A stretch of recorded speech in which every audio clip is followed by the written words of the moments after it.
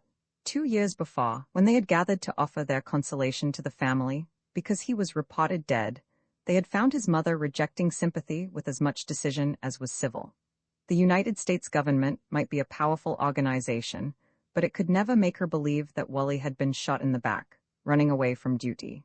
The Stows doubtless did well to array themselves in mourning for Harvey, but she knew her son was alive. And sure enough, after 3 weeks a letter came, no larger than the palm of her hand. She knew it had come when she saw a nephew running towards the house to give it to her. On one side, the little paper had said that Wally was alive and well in a prison in Texas, and on the other, crowded together, were 10 names of comrades imprisoned with him, and Harvey Stow's name was written first and largest. That minute she had buttoned the bit of paper into Andy's shirt pocket and sent him 15 miles down the creek to tell the Stows to take off their mourning, and the clan, hearing the news from the mad-riding Andy, had gathered to rejoice with her. And now that the exciting Wally was home again, they brought him wild turkeys, and the choice of the wild plums, and apple or two, first fruit of their new orchards, and whatever else their poverty afforded. Mrs. Stow came to see him, bringing a package of sugar. But the Stows were well-to-do. The others were exclusively what Alan had dubbed the ragged lads of the Wapsipinicon. Not that their creek was really the Wapsipinicon. Alan had only crossed that chuckling stream on his first journey with his father, but he had delighted in a name so whimsical, so rollicking, and had used it largely. Pigs and chickens of his christening bore it unharmed, and he put it into the song he used to sing sometimes, when the prairie's youth and beauty were tired of dancing to his fiddle. All the neighbors were mentioned in it, the McWees, the McNabs, the McNaughtalls, the Gillicuddies, the McElhinneys, the McDowells, the Wannells, the McTaggarts, the Struthers, the Stevensons, the McLaughlins, and the Sprowls. In his pronunciation the meter was perfect, and Sprowls and McDowells rhymed perfectly, both of them, with holes. For an encore, he would show his appreciative audience how the head of each family mentioned asked the blessing, always politely and stubbornly refusing to imitate the master of the house in which the fun was going on, at least until the master had retired. Between the visits of the ragged lads and their offspring, Wally got so much sleep that on the 4th day, he announced himself able to help with the fall plowing. His mother refused to have such a suggestion considered, and they compromised on his digging carrots in the garden. At that task, she found him doggedly working away after an hour, white and trembling. For a week, he recovered from the fever that came on, sleeping by day and by night. The 12th day he was so well that he rode to look over the 80 his father had bought for him with the $200 that had accrued to him during the 14 months he lay in prison, trying to carve enough wooden combs to earn what would keep him from starving. His father explained that he might have brought land further on at $1.50 an acre, but this was the choice bit of land, and moreover, it joined the home farm. And this bit of ground, rising just here, was obviously the place for the house to be built. Wally smiled indulgently at the idea of his building a house, but he wasn't to smile about it, his father protested. Indeed, they would some way get an acre broken this fall yet in time to plant maple seed and poplar for the first windbreak, so that the little trees would be ready for their duty. The elder McLaughlin sighed with satisfaction as he talked. Even yet, he had scarcely recovered from that shock of incredulous delight at his first glimpse of the incredible prairies.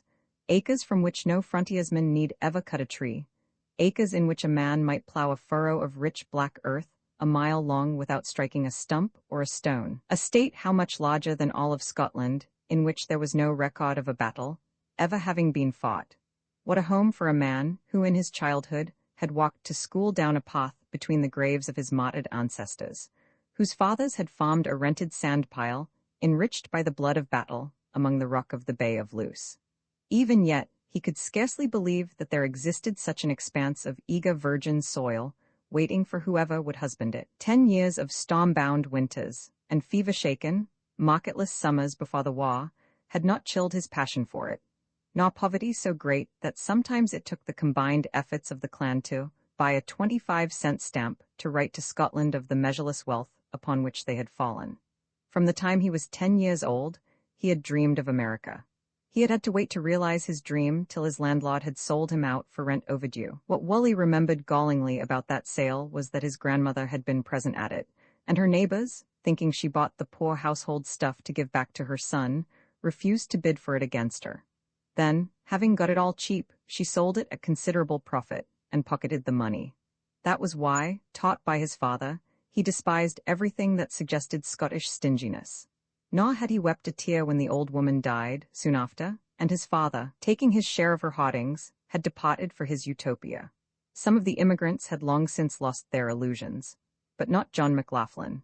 He loved his land like a blind and passionate lover. Really, there was nothing glorious that one was not justified in imagining about a nation to be bond to such an inheritance. And he told Wally that he might at least console himself with the thought that those months in prison had made him possessor of such land, that with the possible exception of the fabled Nile Valley, there was probably in the world no richer. And the McLaughlins prided themselves on the fact that they were no American soil scratchers, exhausting debauches of virgin possibilities. Their rich soil, they promised themselves, was to be richer by far for every crop it yielded. The next day Wally felt so well that he must have something to do. On the morrow, the biweekly mail would be in, and if it brought orders for him, he would be returning to his regiment. He stood in the doorway looking toward his father's very young orchard, and considering the possibilities of the afternoon. Of course, he might ride over and see Stowe's sweetheart, who had come to see him the other time he was home ill. But he dreaded talking to a strange woman. She was pretty, certainly. That was why he was afraid of her. If he had been Alan, now, with an excuse for going to see a pretty girl, his horse would have been in a lather before he arrived. Wally had envied Stowe, sometimes, his eagerness for just a certain letter. It must, he thought in certain moods, after all be rather pleasant to have someone so dear that a man like Stowe would endanger his honor and life itself by stealing away to see her. Stowe was to be married as soon as he got home. He was so close a friend that he talked to Wally about that. If Stowe had had a sight for a house waiting him, as Wally had, he would have talked his friend deaf. But just the same, Wally wasn't going to see his sweetheart. He would do anything for Stowe but that. Easing his conscience by that assurance, he heard his mother speaking to him. If he wanted something to do, would he ride over to Jeannie McNair's for her? She wanted to know if Jeannie had any news yet from Alex. When would that man be back? She wondered indignantly. Who ever heard of a man harvesting a wheat crop and starting back to Scotland, leaving his family alone with the snakes? She always added the snakes because the McNair cabin was on low land which those reptiles rather affected, and all to prevent his half-brothers from getting a bit more of a poor inheritance than they were entitled to. If Wally went on her errand, he was to take poor Jeannie a few prairie chickens, and those 3 young ducks she had raised for her, alone there with her bands. And if he was going, he must put on his uniform. He demurred. She insisted. Why, Jeannie had never seen him in his uniform. He smiled to hear her imply that not to have seen him so arrayed was the greatest of her deplorable privations. Yet he went and put it on, nevertheless, for it was the most handsome suit he had ever had, always before having been clothed in the handiwork of his mother and sisters. When he was ready to go, the ducks caught and tied, a bit of jelly safely wrapped as he stood by the hoss. In his mother's sight the most beautiful soldier in the American armies, she said. Jeannie's Jimmy was just your age, you mind, Wally. She watched him riding away, the fondness of her face ministering to the joyous sense of well-being that swept over him. How unspeakably lovely the country was, how magnificent its richness. He had never felt it so keenly before. He must be getting like his father. Or perhaps it looked so much more impressive because he had seen so much swampy desolation in the south. The grass he rode through seemed to bend under the sparkling of the golden sunshine. He came to the creek, and as he crossed it, he remembered with a pang the time his companions had staggered thankfully and hastily to drink out of a pool covered with green slime. He turned with disgust from the memory. He wouldn't even think of those things to spoil his few days at home. He gave himself up to the persuasive peace around him. He rode along, completely, unreasonably happy. He began to sing. Singing, he remembered Alan. How was it that he was here singing, and Alan, the singer, was dead? But the afternoon's glow took away soon even the bitterness of that question. He came presently in sight of the McNairs' cabin. Though every other man of the neighborhood had been able, thanks to the wartime price of wheat, to build for his family a more decent shelter than the first one, that Alex McNair, fairly crazy with land hunger, added acre to acre, regardless of his family's needs. Such a man Wally scorned with all the arrogance of youth. He had, moreover, understood and shared something of his mother's pity for her beloved friend, McNair's wife. He remembered distinctly that when his parents had been leaving the Asher home for America, Jeannie had put into his hand a poke of sweeties to be divided by him among the other children during the journey. That had been a happy farewell, because Jeannie and her 5 were soon to follow. But when the 10 flourishing McLaughlins again saw Jeannie on this side of the water, of her 5 there remained only her little Kirsty and a baby boy. The bodies of the other 3 she had seen thrown out of the smallpox-smitten ship, which the feasting shocks were following. Since then she had been a silent woman, though Wally's mother spoke of her sometimes, sighing, as a girl of high spirits and wit. Now, however much other Asher women might rejoice in a dawning nation, the memory of those bloody mouths stood always between her and hope. She endured the new solitude without comment or complaint. Homesick for a hint of old country decency, she hung the walls of her cabin with the linen sheets of her dowry, sheets that must have come out of the poisonous ship. Wally's mother admired that immaculate room without one sigh of envy. White sheets would keep clean a long time in that cabin, with only the 2 bands, but she thanked God that in her crowded cabin there was not room for one sheet on the wall.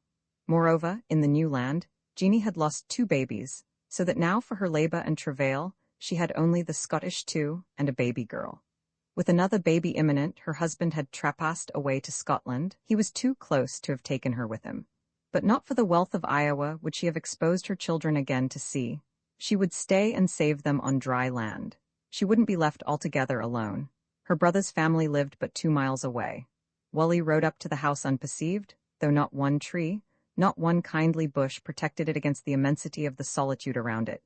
He tied his hoss and was at the door before Jeannie saw him. Then she exclaimed, "If it isn't Isabel's Wally." She shook his hand and patted him on his shoulder and reached up and kissed him. He didn't mind that.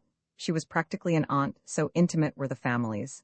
In her silent excitement, she brought him into her wretched little cabin, and there stood another woman. By the window, a young woman, turning towards him with sunshine on her white arms, and on the dough she was kneading, sunshine on her white throat, and on the little waves of brown hair about her face, sunshine making her fingertips transparent pink, a woman like a strong angel, beautiful and light.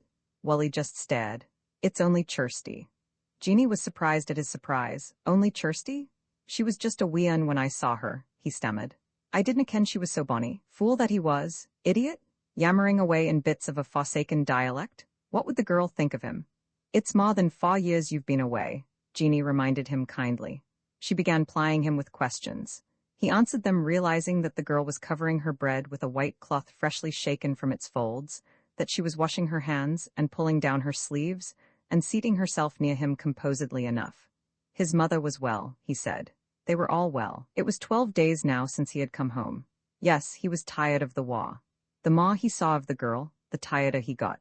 The other boys from the neighborhood were all alive and well as far as he knew. He looked at that girl as much as he dared. He could think of nothing to say, that is, of nothing he dared yet to say. He was most stupidly embarrassed, trying not to appear foolish. He stammered out that his mother had sent over some things, some squashes. He would go and bring them in. He went out to get them. Oh, it wasn't squashes, it was ducks. The girl giggled deliciously. Her mother smiled. Wally was more at his ease. Now where should they put the ducks? They were all standing together now in the dooryard, the 3 ducks, the 3 humans. There was no place ready for the gifts. Well, Wally would make a coop for them, just give him a few sticks, but there were no sticks. Then Kirsty thought of some bits of wood behind the barn. They went and got them. She stood, shy because of the ardor of his eyes, by her mother, watching his skill in making duck shelters. He could have gone on making them forever, but the work was done.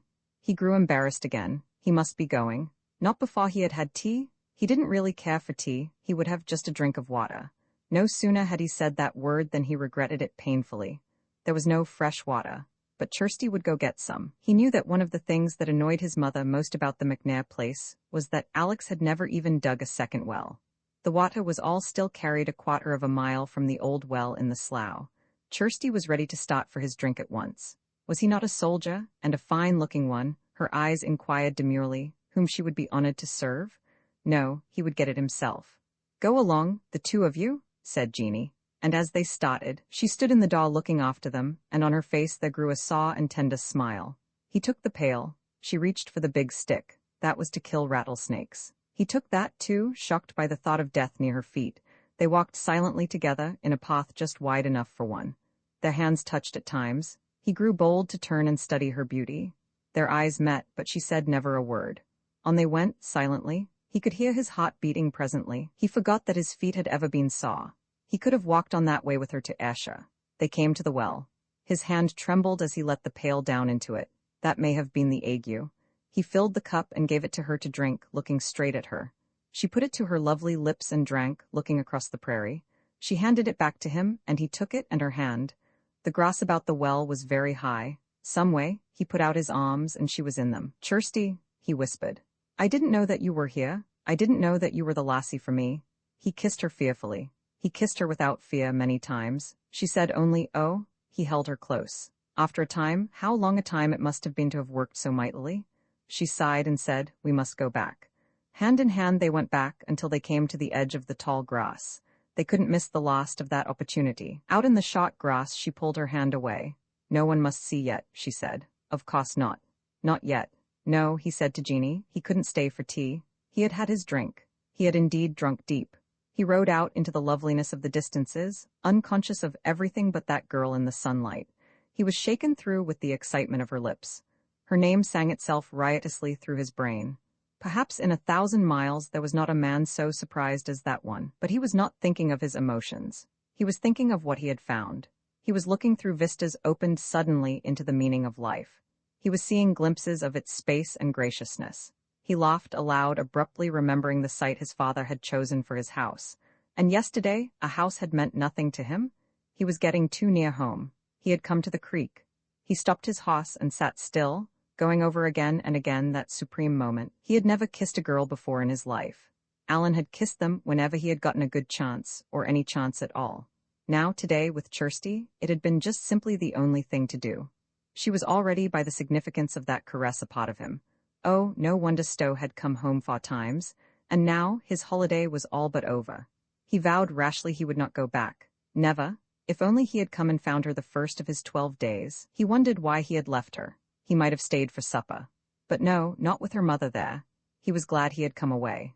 To think of him, who had marched through states and territories, finding a girl like that, the very queen of beauty, right there on the prairie. He could scarcely remember how she had looked when he had seen her last. Just some kind of a little girl. No stunning queen like this. The song of her name rose and fell in his mind rhythmically. The sun grew low while he sat exulting. A chill came into the air. He couldn't endure to take his excitement home to the light. He would wait till they would all be at supper. How glad his mother would be when sometime she heard of his love. He knew it was the very thing she would have chosen for him. When he came into the kitchen she said, with relief, "You're a long time away, Wally." He replied without a waver, "I stopped for a swim in the creek." She sat looking at him, wondering why he was pale again, and silent. He was far from well, she was thinking. And before the meal was over, he was wondering why the children's chatter was so strangely tiresome. Wouldn't they ever get away to bed and leave him to his memories? Even with that babbling about, he could feel her face against his. His Uncle Peter's Davy came in with the mail after supper, bringing a paper with a notice for the scattered men of his regiment and paroled prisoners. They were to have reported yesterday to headquarters. He tried to appear eager to go. His mother lifted the psalm when the visitors were gone and left the children to quaver through it. And when he was lying in his bed, vowing desperately he would not go back, she came to him. "I canna toll you're going, Wally." She cried to him, and her cry braced him. He remembered with shame how she had made him go back after Alan's death, how she had signaled fiercely to him to keep the mention of anything else from the children. As if he, her son, could not do whatever he must do, and do it well. She had been ashamed of him before the children then. He remembered that, and grew brave now. He hated to remember what a baby he had been. As if, however terrible the war might be, it hadn't to be fought out some way by men. As if he must escape from the hell other men must endure. He was glad now he had occasion to strengthen the strengthener. "It's almost over now, Mother," he kept saying. Almost over, indeed, and a bullet the death of a second. What was the use of saying that when an hour could kill thousands? She sat stroking his hair, her face turned away from him, so that he suspected tears. She felt like an old broken woman, worn out not by years and childbearing, but by this war. All that night she lay sleepless, praying for her son. He lay sleepless in the room next to her, never giving her a thought. He gave all his thoughts, he gave all he had, to the girl of the Slough well. The dream of the night wore away, and the nightmare of the morning was upon him. His father was calling him long before daybreak. He was starting away, in the darkness, in the cold, away from Kirsty, towards his duty. His feet ached, his back ached, his head ached, his heart ached. He was one new great pain. It didn't seem possible that life could be so hard. But on his father drove, through the first shivering glimpses of dawn, towards the train. Roman 20, the corn was husked. The year's work in the fields was over. Wally had sold from 60 of the acres for which his father had paid $210 in 64, wheat worth $3,060. He had his house all paid for now. He owned 300 acres of land, some of it a bit farther west, where a bushel of wheat still bought an acre of the faithful soil. His little pines had grown steadily, and his orchard, now that the grasses and weeds were frosted, was visible to the naked eye from the house, a lot of little switches ready to stand bravely against the gales. Everything prospered with him. Everything, except for that shadow of evil that clouded their lives hatefully. Every day, Wally's mind dwelt futilely upon the problem of Peter Keith's fate. And Kirsty's eyes, he observed, still shifted apprehensively under their tender lids. And what was he to do now, when he must go to the timber for his winter's supply of wood? When he must leave early in the morning and return at nightfall? He couldn't leave her alone. He had remarked to one neighbor and another that he wanted some man to bring his wood home for hire, but he found no man willing to do his work. Kirsty would have to take the baby and go to her father's or his mother's. She didn't want to do that. Either Wally would have to take her back and forth daily, and that was a difficult thing under the circumstances, or else she would have to stay away for days together, and then Wally would come home to a cold house and no food ready. They dreaded those days. He finished the con on a Wednesday, and on Thursday they were to have a great lark. They were to go to town together for the first time. He had a wagon load of prairie chickens to sell, which ought to bring at least $10. Silly birds he had caught almost without effort as he husked his con. Everything was ready. For one day they would put aside all their misgivings and be happy together. They were enjoying what seemed to be a second Indian summer, bland days for riding across the country, and there was that spring seat ready for Kirsty's comfort. Moreover, she was to have a new coat. Wally had wanted to get her one the fall before, but she had said that there were so many things that they had to buy for their house that they really couldn't afford the coat. She still protested that she really didn't need it. But Wally was the more determined because he suspected she wore her mother's old wrap for the principle of the thing. As if she needed to act humble? He wouldn't have it. The store in which they found the right coat finally was narrow and dark and full of dull necessities, mittens and milk crocks, grim boots, and grimmer tobacco. Wally hated the clock the moment he saw him fix upon Kirsty eyes that narrowed expressively. Nevertheless, the odious man brought out from some dark recess behind the main room the very garment they were searching for. "Put this on," he urged familiarly. She put it on. It was a green thing, so dark a green it was almost black and rich-looking, shot in front and falling, mantle-wise, well down over her skirts behind. It had rich fringe on it, and intricate frogs for fastenings. Wally would have forestalled the clock and buttoned it for her, but his fingers were awkward and helpless in such a task. So the man did it, standing as near her as he dared. But when she stood forth arrayed, Wally's annoyance was forgotten. He heaved a sigh of satisfaction. He saw again with surprise how garments change women. She was scarcely the same being who had walked in that faded old dingy wrap. This coat was made for her. Beyond a doubt she asked the price. $16. She sighed and began undoing it. She would look at some others, she said. The man left them. "Don't you like it?" demanded Wally. "It's too fine for me." $16, she commented. "It's not too fine, it's becoming, Kirsty. But $16, she exclaimed, as if that settled the matter. "Ah, $16 isn't going to break us up," Wally urged determinedly. It's a grand coat, it's nobby. He was at a loss to express his admiration for the garment. He only felt vaguely that it looked like Glasgow. But $16, Wally, the idea? You'll have it anyway. I will not. She was indignant. Why, Wally, your overcoat was only 10 last winter? But I hadn't any red dress to match, nor any feather. The man had come back. If you want something cheap now for your wife? I don't want anything cheap, said Wally. We'll take this. Kirsty stood examining it inside and out. She was wondering what her father would say to such a coat. She wore the nubby coat away. Wally carried the old garment. He had been gay, almost hilarious all the morning, ever since selling the prairie chickens so well. And now, as he looked at his stunning wife, walking demurely along in such grandeur, his spirits rose higher. He watched people look at her. He chuckled to see them. They walked down the busy little street. He left the old coat at the hotel. She saw a shawl she admired, and he wanted to buy it for her.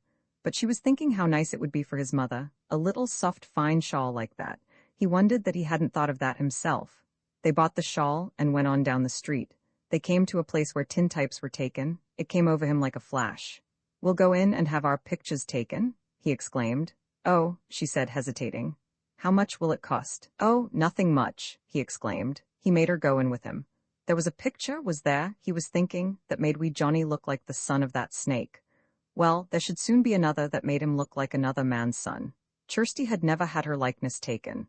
But Wally had had his made in St. Louis to be sent to his mother. He knew how to walk in and have the thing done grandly. He sat down in a chair and put the baby on one knee, paternally. On the other knee, he spread out a great hand. Kirsty took her place behind him, her hand on his shoulder, her feather curling down over her hat, her new $16 coat, her wine-colored skirts showing bravely. And when that was done, he made her sit down with the baby on her knee for a picture of just the mother and son. And then a further happy thought came to him. He sat down and took the baby and cuddled his face right up against his own and demanded a picture. "It ain't usual," the photographer protested. "I can't take a picture like that. It ain't usual." "This ain't no usual baby," Wally replied, chuckling. Who could have made a statement more paternal than that? "I want his face against mine," and he got the picture taken that way in the end. They sought the street again. Kirsty was rather overcome by her husband's grandness. He had such a worldly air, commanding people about. He kept getting more imperious, more happy all the time though he was entirely sober. After a while, when it was growing dusk, he spied a friend on the street, just going into his office. "That's Mr. Knight, Kirsty, you remember? The man that drove me home that time. I'll take you to see him." He wanted to show her to everybody. They went into an office having not only a kerosene lamp, but a lamp with a rich green shade, most luxurious, most metropolitan-looking. Kirsty was shy, and Mr. Knight puzzled for a moment. "I'm McLaughlin," Wally explained. "The soldier you drove out to Harmony 2 years ago. I was sick, you remember." Mr. Knight's face lighted up with recognition. "Come in, McLaughlin," he said haughtily. "I didn't recognize you. Sit down." Around a table at one end of the room, men were playing cards, well-dressed men who paused and looked up and continued looking at the newcomers. A tall, wide bookcase screened off one corner into something like a private office, and to this Mr. Knight led them. "My wife?" Wally said proudly as he seated them. "Your wife? Your baby? Why, it doesn't seem possible how the time gets away. And where did you find her?" he asked, so frankly pleased with her appearance that she blushed more deeply than she had at his first remark. "She's from out there, from Harmony." "She is," he exclaimed. He continued looking at her. "Well, I always said that that was a remarkable country." "A remarkable country," he drawled. Wally was delighted.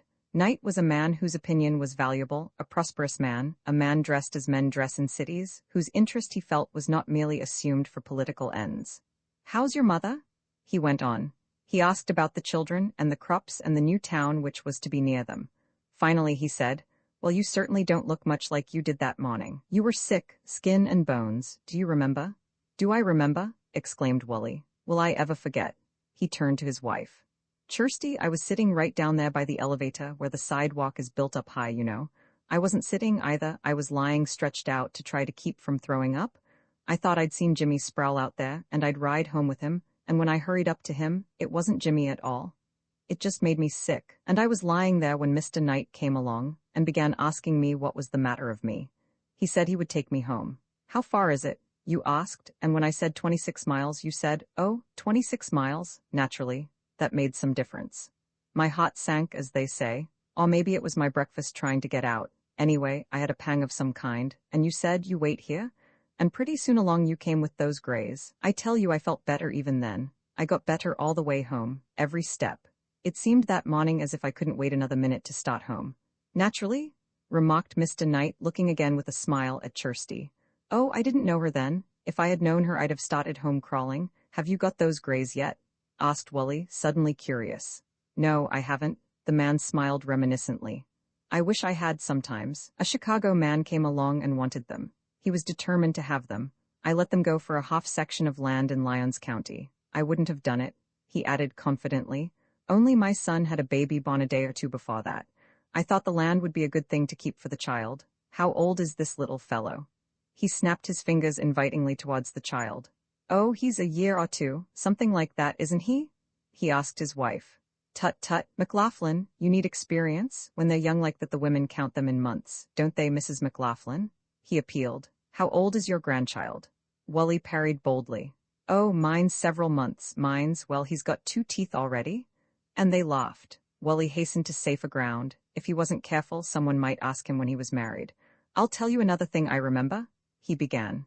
I got in on that night train that time, you know, and I went to the hotel where we had always stayed. Sick I was, you know. I told the man, he'd seen me a dozen times before, that I hadn't the price of a room. He'd had too much. He never even looked to see who I was. Just saw my uniform and began swearing. Wasn't going to be eaten out of house and home by a lot of begging soldiers, he said. It nearly knocked me over. I went out to the street, and I couldn't get up face enough to go someplace else and ask for a bed at first. I just sat around. Then finally I went into the Great West. That's where we all stay now when we come in. And Pearson there almost began swearing at me because I said I'd pay him later. He didn't take soldiers' lost cents away from them, he said. He saw how I felt, and he went and got some milk toast made for me, and soft boiled eggs. And then, do you know what he did? He went to a room with me, and when he saw the pillows on the bed, he went and got me a pair of good pillows from someplace. I hadn't slept on a pillow for I don't know how long. A man notices those things when he's most dead, I tell you. Milk toast and pillows, by Jiminy. And in the morning he sat and fed me such a lot of breakfast. No wonder I had trouble. I felt as if I'd never get enough to eat. Mr. Knight made him go on talking. They sat there till the street was dark. And then Wally led his wife away, right up to the hotel, and then into the dining room. It seemed lordly to her, that dining room, an amazing day, and Wally most lordly and amazing of all. It was like a fine wedding trip almost that day. Roman 21, they had breakfasted together before daylight, and he had gone to load the lumber he was taking home for his father, so that they might have a very early start. In the noisy, untidy hotel office, she sat watching in surprise the confusion and the stir. There were crowds of women waiting near her, women like herself waiting for wagons to take them on towards the west, women with bundles and babies, and quarreling, crying young children. Kirsty's face showed how exciting the scene was to her. She looked from group to group. She considered a foreign woman with a handkerchief tied on her head, whose tiny baby coughed and wheezed distressingly. She longed to say something sympathetic to the stolid mother, but she was too shy. Between caring for her own vigorous son and watching other women's children, the hour hurried by. Presently she saw her husband drive up and get out to tie his horses, but before he had started for the hotel door, a stranger accosted him, and with the stranger Wally turned and went down the street. So she waited on. 2 sets of youngsters quarreling drew their mothers into the fray, and Kirsty shrank away from their roughness, thoroughly shocked. Then, before she had expected him, Wally was standing over her, reaching down for the baby. She scarcely knew him. His face was white, his eyes were shining strangely. "What ails you?" she cried. "You're sick, Wally. What's the matter?" "I'm all right," he said sharply. His voice quivered with feeling. He couldn't trust himself to speak. His mouth was set in a hard line. She rose and followed him, frightened. She got into the wagon and he handed her the baby. He climbed up beside her and they were off. She saw he couldn't tell her what had happened just there. She could wait a little. They were almost out of town now. "Wally, what's the matter? Are you sick?" "I'm all right." She was more anxious than ever. She waited till the baby was asleep in her arms, and then she laid him carefully down in the little box in which Isabel McLaughlin had taken her babies back and forth to town. Then she turned towards her husband with determination, and hesitated. He looked too stern, too fierce. She sat undecided, wretched, glancing quickly at him, and then away. After a few perplexed moments, her face darkened with terror. "Oh, I know. You've seen him. You were like that on the 4th. He turned toward her, trying to speak. "Yes," he broke forth. "I saw him dying." "Oh, dying." She tried to realize it. Oh, if he's dying, then we'll be happy again. He said nothing. His lips worked. I won't have to be afraid now. She spoke like one overcome by a great fortune. He had never imagined she had been as unhappy as that cry of hers indicated by its relief. Dying, she repeated, tasting the sweetness of the word. Then, suddenly, how do you know? Where did you see him? She saw his face harden with hatred. Wally, are you sure he's dying? He isn't dead yet. He's dying all right. After a moment she exclaimed. But how did you find him? Somebody told me just as I was ready to start home. Oh, that man, I saw that man speaking to you. How did he know to tell you? They were looking for someone to take him out home. Oh, they were? That seemed to have changed the situation for her. You mean they asked you to bring him out? He didn't relish her questions. Yes, and you wouldn't do it, would you? She approved. She clasped his arm with both hands. She rejoiced in her assurance. His anger flamed again. Likely I'd bring him out with you? Oh, we'll be happy now, Wally. But after a minute she stirred uncomfortably. He felt her face grow grave. Where was it you saw him, Wally? In a livery stable. In a livery stable? She repeated. Dying in such a place? Dying seemed not so sweet a word now. But why didn't he send word home before? Think of Aunt Libby, Wally. He came in on the train last night. Oh, she exclaimed, enlightened. He wanted to get home alive. What's the matter of him? She asked again. Hemorrhage, said Wally, as shortly as it was possible to speak. He wouldn't tell her how he had seen that snake lying bloody, dirty, sunken helpless on a bed of straw. He urged his horses on. She looked at him. He turned away from her troubled eyes. After a while, Look here, Wally, she faltered. He gave her no encouragement. After all, he was Aunt Libby's baby, she sighed. After all? He sneered. He meant to silence her. She spoke again. Aunt Libby was always kind to me, Wally. He wouldn't answer her. He knew what was coming. She said timidly. I doubt we ought to go back and get him. If he's dying, Wally, and Auntie waiting there for him? He said never a word. He may be dead before she sees him if we don't. We won't? He almost shouted. That should have settled matters. But what'll you tell her? She'll ask. She'll find out you wouldn't. You won't say you saw him dying and didn't bring him home. That was true. He had begun to think of that. Libby Keith would leave no detail of that death undiscovered. Will you say you went away and left him there to die? What else could he say? He certainly wouldn't tell that. For one long, rejoicing moment he had stood looking into the eyes that so terribly besought him, those eyes that were dying prayers, ultimate beseechings, and had turned victoriously away. He wouldn't say that he had told the men who were seeking a ride home for that snake that he had too heavy a load for so essential a favor. He wouldn't tell how shortly he had answered them, and how hatefully turned on his heel and departed. Wally, she said, after a little, with conviction, we ought to go back and get him. We can't treat Auntie this way. Can't we? He exclaimed bitterly. Get up, he cried to his horses. He felt her wretchedness. He hardened his heart against her sentimentality. Presently she said imploringly, We can't do this, Wally. We must go back. I will not. He spoke passionately. When she spoke again, it was to warn him. If you don't go back, I will. No, you won't, he cried. She was silent for several minutes then. He felt her bending down to see if the baby was covered. Then she sat still. She was hesitating. Then after a minute, before he could realize what was going on, she had climbed over the side of the wagon. Her foot was on the hub, then, skirts and cloak and all, she had alighted, backwards, stumblingly, from the wagon. By the time he had pulled up the horses, she was the length of the wagon from him. Ignoring him, defying him, she was calling to him over her shoulder. He made me do evil once. You made me do evil once, but nobody can make me do it again. Down the road she ran. I'm going back to him? She cried. He had never been really angry with her before. Sometimes at first, before the baby had been born, he had grown very weary of her importunity, her determination to make him tell his mother the truth. But of late she had not done that. She had been so satisfactory, so lovely. Now his rage burst forth against her. Go back to him then, if you like him so well? He hurled the words after her and drove on. Even before he heard her cry of protest, he regretted his bitter taunt. Furious with himself, with her, he hurried west. Already he had begun to see the mistake of his sweet refusal. It would inevitably become known that he had seen Peter's straits and had refused him so slight a kindness. The whole neighborhood would be asking the reason. He vowed to himself that he would not take that carcass into the wagon with his wife if all the world had to know the reason of his hatred.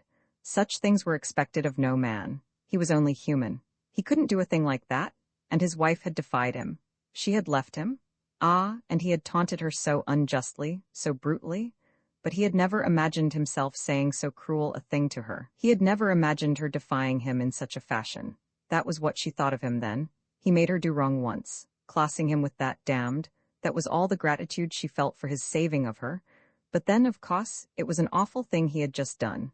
He thought of himself lying sick on the sidewalk, waiting for a chance to get home. He hardened his heart. But he had been a decent man.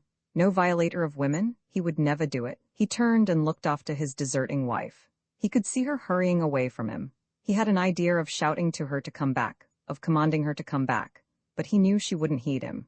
He ought never to have said so hateful a thing to her, as if she could want to go back to that. He remembered how she had sat sobbing on the doorstep when he first went to her.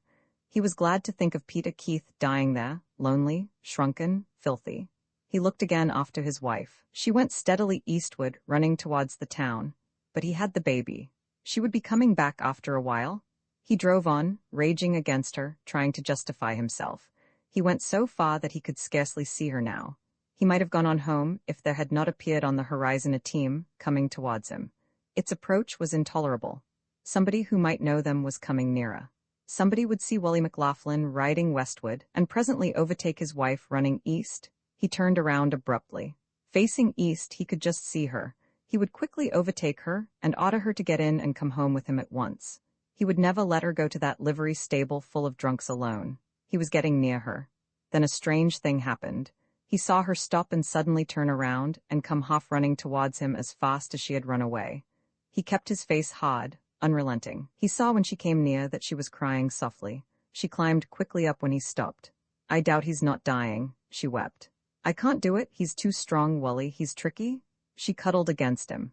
"Don't cry," he had to say. "I won't look at him," she sobbed. "You know I don't want to go back to him. You oughtn't to have said that. You know I don't like him. If you want to know how much I hate him, I'll tell you. It was me that shot him that time. It wasn't his foot I was aiming at, either." She wept unrestrainedly. "You shot him." Wally gasped. "He would come back. What could I do? There was no place to hide. I shot at him." She had shot him. She had been as desperate as that. He was horrified anew. She bent down to feel the baby's hands to cover him more securely. She wanted to say something else, but she couldn't speak plainly because of her sobs, yet she managed to urge the horses eastward. "I'll never look at him," she cried passionately. "You needn't think I like him. You oughtn't to have said that." "I know it, Kirsty. I oughtn't to have said such a thing, but you oughtn't to have jumped out and run away that way." "Yes, I ought," she retorted, swallowing, choking. "I couldn't help it. It wasn't my place to do it, but my husband wouldn't do his part. Wally, if you hurry now, hurry enough, they'll just think you've been unloading. You won't need to explain. I won't have you doing such a mean thing. I've got enough bad things to tell without that. Hurry." Roman 22, they had passed the bridge on their burdened way home. They had come to the place at which Kirsty had so astonishingly defied him. They had ridden together in a silence broken only by the refreshed wee Johnny's cooing as he bounced back and forth in his mother's lap. Wally looked covertly at his wife from time to time, in awe. She wasn't thinking now what a nice baby Peter Keith had been. Never once had she turned her face towards what was in the wagon box, to see if it was indeed dying. Returning to town, she had instructed him, womanlike, to be sure that Peter had no weapons concealed, no way of hurting a benefactor. And Wally had unloaded his lumber raging. Caught he was, trapped, having to do this unspeakable thing to satisfy the sentimentality of a woman and to save his secret from desecration. Grimly, he had made sure from the doctor that there was no chance of Peter living to reveal what Wally had so well kept hidden. Coldly, he had ordered the men at the stable to wash the blood from that face, from that matted beard, as if Peter was their cousin, and not his. Grudgingly, he had helped them deposit the bony thing in the wagon. Covered to his head, still as a bag of meal, Peter lay there when Wally McLaughlin drove to the hotel to get his wife, and she had never once turned her head towards him. And now, when Wally looked at her from the corner of his eyes, his own anger, his bitter hatred seemed a small thing before hers. Her face was as white as marble and as hard, one might have thought. Her mouth was screwed tight in loathing. She sat perfectly still, looking straight ahead, tragically. She wasn't thinking of Aunt Libby now. Wally was almost afraid of her, afraid certainly to offer her comfort. They rode west. The sun was high now and shone dazzlingly over the brown stretches. The horses felt the stimulus of the frosty morning. Wee Johnny jumped about, chuckling out his absurd little meaningless words. 3 miles they went, 4 miles. From time to time, Wally turned to assure himself that his enemy lay still. He would let him die there, without lifting a finger to lengthen his life by a second. The sight of that shape under the old brown blanket inflamed his hatred. He looked and turned quickly away, remembering always that second time Peter had dared to lay violent hands on his wife. It was that second time he could never forgive, that second time.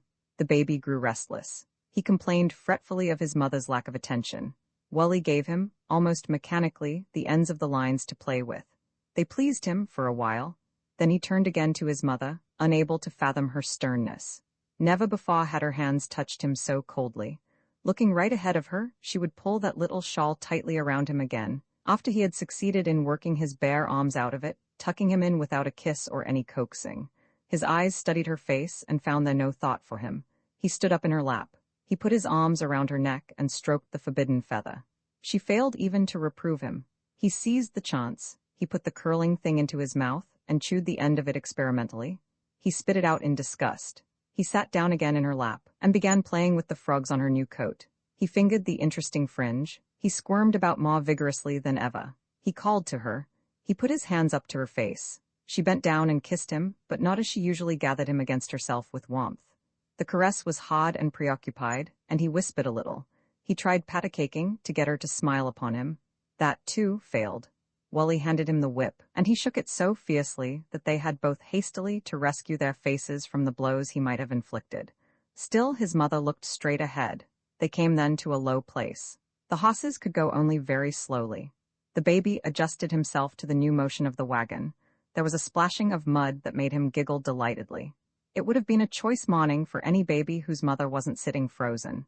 Wee Johnny made the best of it. He kicked and giggled and squirmed about. The horses failed of their own accord to take their proper pace again. Wally had to speak to them. He slapped them lightly with the lines.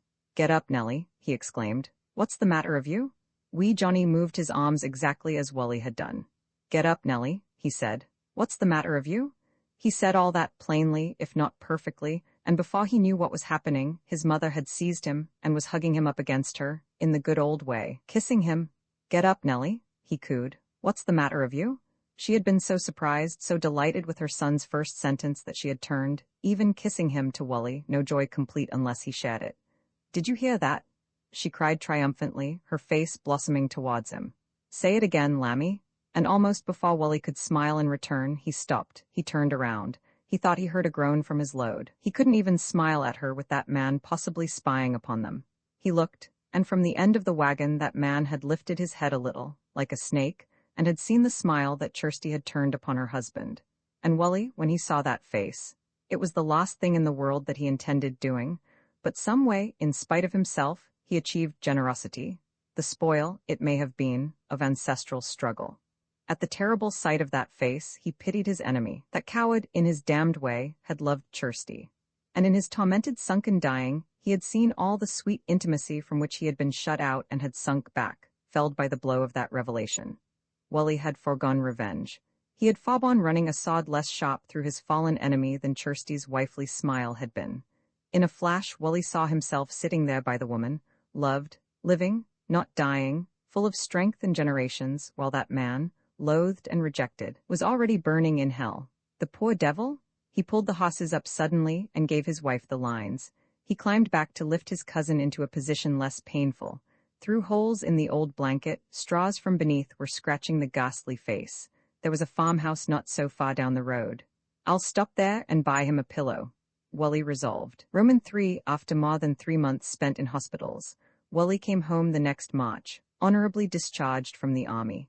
His father met him at the end of the railroad, and before dawn, they started westward over the all but impassable paths called roads. Rain began falling when the sun should have begun shining. Hour after slow hour of the morning, their horses strained and plunged and splashed through deep, black mud. At every slough, the men alighted to pull and tug at the sunken wagon and returned bemired to their wet blankets.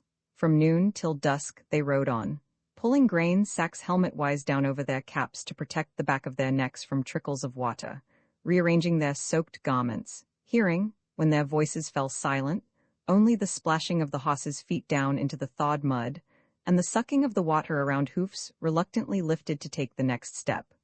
Darkness set in early, but they made the ford while there was still a soggy twilight. Moss-soaked, dripping, they went on, peering into the wall of blackness which settled down in front of them. They were hungry. They were tired. They were chilled to the bone. Wally's teeth chattered in spite of all he could do to prevent them, and they were both immeasurably happy. On they went, caressing the fine joy in their hearts. The father had his son home safe from battles. The son, each shivering step, was nearing the queen of the afternoon light. At 8:30, they drew near the welcoming lighted window towards which they had strained their eyes so eagerly. If the boy had had a lesser mother, if he had been well, he would have gone on through the far miles of pouring darkness to Kirsty. But here was shelter and rest for his feebleness, a fire, food, light, a mother, and the children, caresses sprung from the warmest places in human hearts.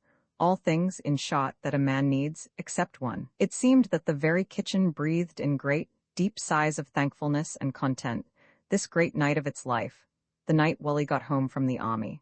The younger children sat watching him till they sank down from their chairs asleep, for no one thought to send them away to bed. He had so many things to tell them that he forgot how weary he was. Now that his danger was over, he had no need of minimizing for his mother's sake the discomforts he had been suffering. He said feelingly what he thought of a government that couldn't get letters from a soldier's home in Iowa to a military hospital in New Orleans. He shouldn't have minded the fever so much if he could have heard from home, and if he had been stronger, he would likely have been more sensible about not getting letters. It seemed to him he had been confined in a madhouse devised for his torture. He would have preferred a battle months long to those endless, helpless, sick-minded days, and now he never wanted to speak of that time or hear of it again as long as he lived. Young Peter had torn his coat half off his back at play that day, and it must be mended before school time next morning. It was a piece of patching not long or difficult, but his mother laid it down to look at her Wally. She laid it down and took it again a dozen times before it was done. She couldn't deny her eyes the sight of his white, thin, beautiful face. He ought to go to bed. She could see that. She urged him to again and again as they sat around the stove. But he had always one more thing to tell as he started to go. He had never written in full about getting back to his regiment after his last visit home, had he? Well, when he got back, there was not an officer left whom he had known, and the one to whom he had to tell his tale of escaping from his God. Oh, he was a new man, most hated by the boys. He had put Wally and 2 others in prison in the loft of a barn, on bread and water. And every night the God, who knew them, used to hand up on the end of bayonets all the food they could desire. And the officer heard of it and was more angry. He was a man who raged, and he changed the God, and yet the men who hated his being there, in place of the colonel they had liked, Wally's friends, managed some way to feed the prisoners, so that really in the loft they had nothing to do but to sleep well-fed and rest. And presently the new colonel waxed more raging and swearing, and sent the 3 away to another place to be disciplined, sent them, guess where, of all places, to Colonel Ingersoll for punishment. What, not that infidel? Yes, exactly, and that was just how Wally had felt about it. The prisoners made Wally their spokesman in the first hearing. Colonel Ingersoll listened to them kindly till he had finished speaking. He had a boil on the back of his neck and was not able to turn his head, and he sat there, just looking at Wally, a long time, too long. Wally began to fear. And then he said, "I wouldn't punish you if you were my man, McLaughlin, and I don't see why I should because you aren't." And he called an orderly and told him to take the men to a mess. Ingersoll did that? That infidel? Yes. His mother was leaning forward, Peter's coat forgotten. "Yon's a grand man," she cried with conviction. "He's an infidel," her husband reminded her. "He's a grand man for a that," she asserted. "But he's an infidel? He's a grand man, I'm telling you, for a that." After that, every time she sang the Antichrist's praise to her neighbors, she had the lost word of characterization. After all, her family had not been Covenanters. Presently she laid the coat down again. The children were in bed now, and Wally too, with only his father and mother beside him in the kitchen. "Your father told you about Jeannie's death, Wally?" His father had told him briefly about it on the way home. He didn't say to his mother that the news had thrilled him with the certainty that now his plans could have no opposition, since Kirsty was left quite unprotected and must be needing him. He was ashamed of the hope he had had from it when he saw his mother's face harden with grief and resentment as she went on to relate the details of her friend's death, a death grim enough to be in keeping with Jeannie's life. For her part, she hoped to live till Alex McNair got home, till she could get one good chance to tell him what she thought of him. Oh, it had been altogether a terrible winter, almost as bad as that worst early one, just one fierce-driven blizzard after another. Jeannie had known in that darkening afternoon that it was no common illness coming over her. Kirsty, terrified by her isolation, had begged to be allowed at once to go for her aunt. But even then, so thick was the storm raging that from the window she could not see the barn, and to venture out into the storm could mean only death. As the night had hurled itself upon the poor little shelter, almost hidden under drifts, and the maniac wind, unchecked by a tree, unhindered by a considerable hill for 1,000 miles, tore on in its deadly course, inside the cabin where the candle flickered gustily out, Jeannie had whispered to her children that she was dying. One thing they must promise her so that she might die in peace. They must not venture out for help, even in the morning, unless the storm was over. She lay then moaning inarticulately, which was frightful for the children, but not so frightful as the silence that followed, when they could in no way make her answer their cries of agony. All that night Kirsty sat watching beside her, relighting the candle, while the other children slept. In the quieted morning she had helped her brother dig an entrance to the stable, and together they had got the horse out. She had wrapped him as securely as possible, and sent him across the blinding snow to his uncle's, John Keith's. And when Aunt Libby finally got there, she found the baby playing on the floor, the dinner cooking on the stove, and Kirsty on her mother's bed unconscious. Tears were running down Isabel McLaughlin's face as she finished. Though she never doubted that God was infinitely kind, she wondered at times why that something else, called life, or nature, should be so cruel. She wondered why it was that while with her all things prospered, with the good Jeannie nothing ever refrained from turning itself into tragedy. And besides all that, now that the spring seemed coming, that stubborn girl Kirsty, refusing longer to stay with her Aunt Libby, had suddenly taken her small brother and sister and gone back to her empty house, and there she was, living alone, with no company but occasionally a neighboring girl or her distressed Aunt Libby. Wally's mother had gone to her and begged her to come and stay with her. Other faithful friends had invited her to their home, but they had begged and pleaded in vain. Kirsty would listen to no one. It was a most unfitting and dangerous thing, a young girl like that alone there. She kept saying her father would be home any day now, but Isabel McLaughlin would prophesy that he would not be back till he had a new wife to bring with him. They would all see whether she was right about that or not.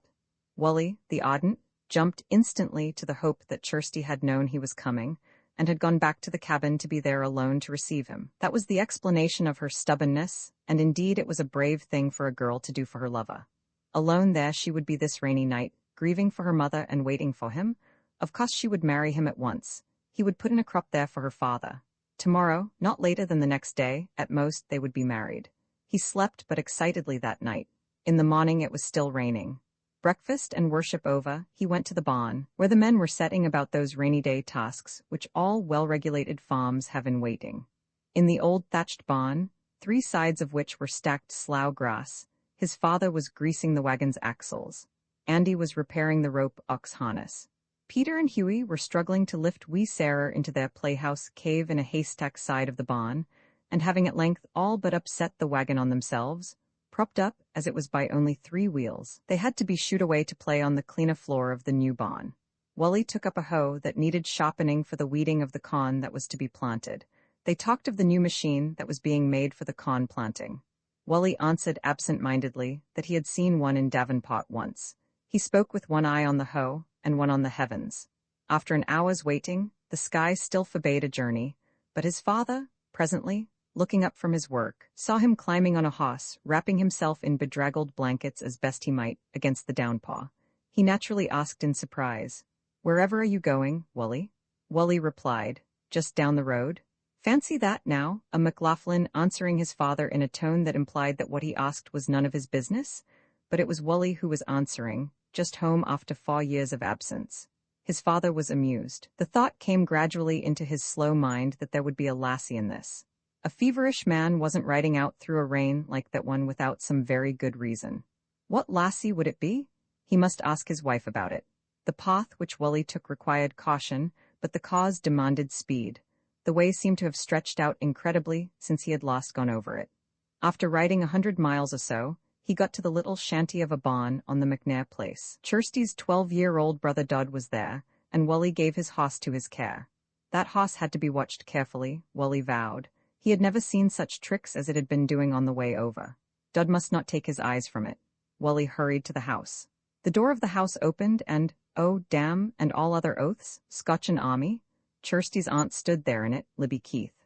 She was Wally's aunt, too, that sister of his father's who had married Jeannie McNair's brother, John Keith.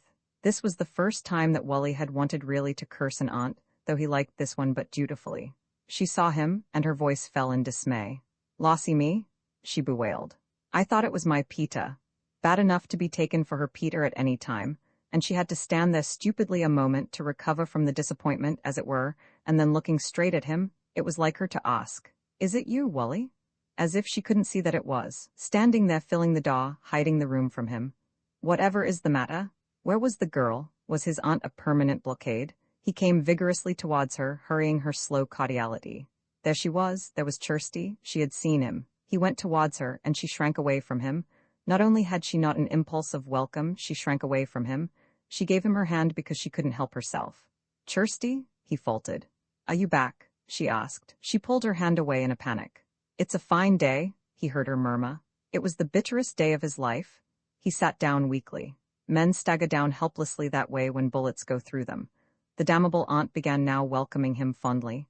He didn't know what he was answering her. It couldn't be possible, could it, that Kirsty didn't want to see him? She had taken a seat just as far away from him as the room permitted. She sat about her knitting industriously. Sometimes she raised her eyes to look into the fire, but never once did she raise them to satisfy Wally's hunger. His eagerness, her refusal, became apparent at length to even the stupid aunt. She understood that Wally had got home only the night before, and in the morning, rain and all, had ridden over to see the girl who didn't want to see him. He really was looking very ill. Well, Isabel McLaughlin would have been mightily set up by such a match. If Kirsty had not been Peter's own cousin, Libby Keith would have liked nothing better than the girl for her son. She had fancied at times her son had thought of it too. Her sympathy was with the soldier. She rose heavily after really only a few minutes and said, "I doubt the setting hens have left the nests, Kirsty."